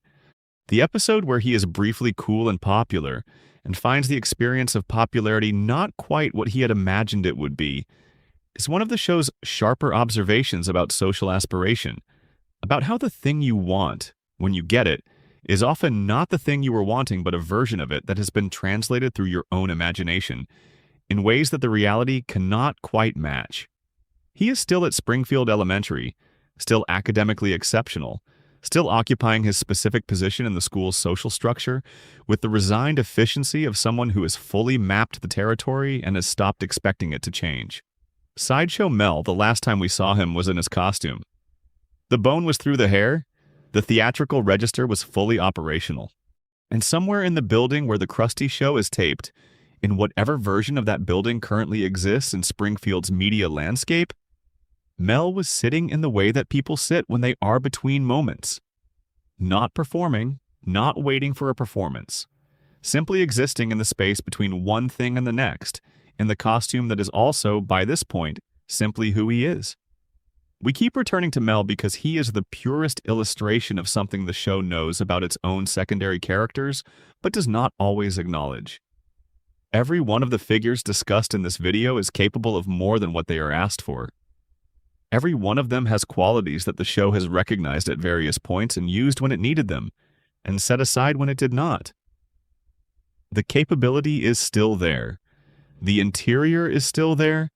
The history is still there, accumulated and real, even when the camera is not attending to it. Springfield's secondary characters are not diminished by being set aside.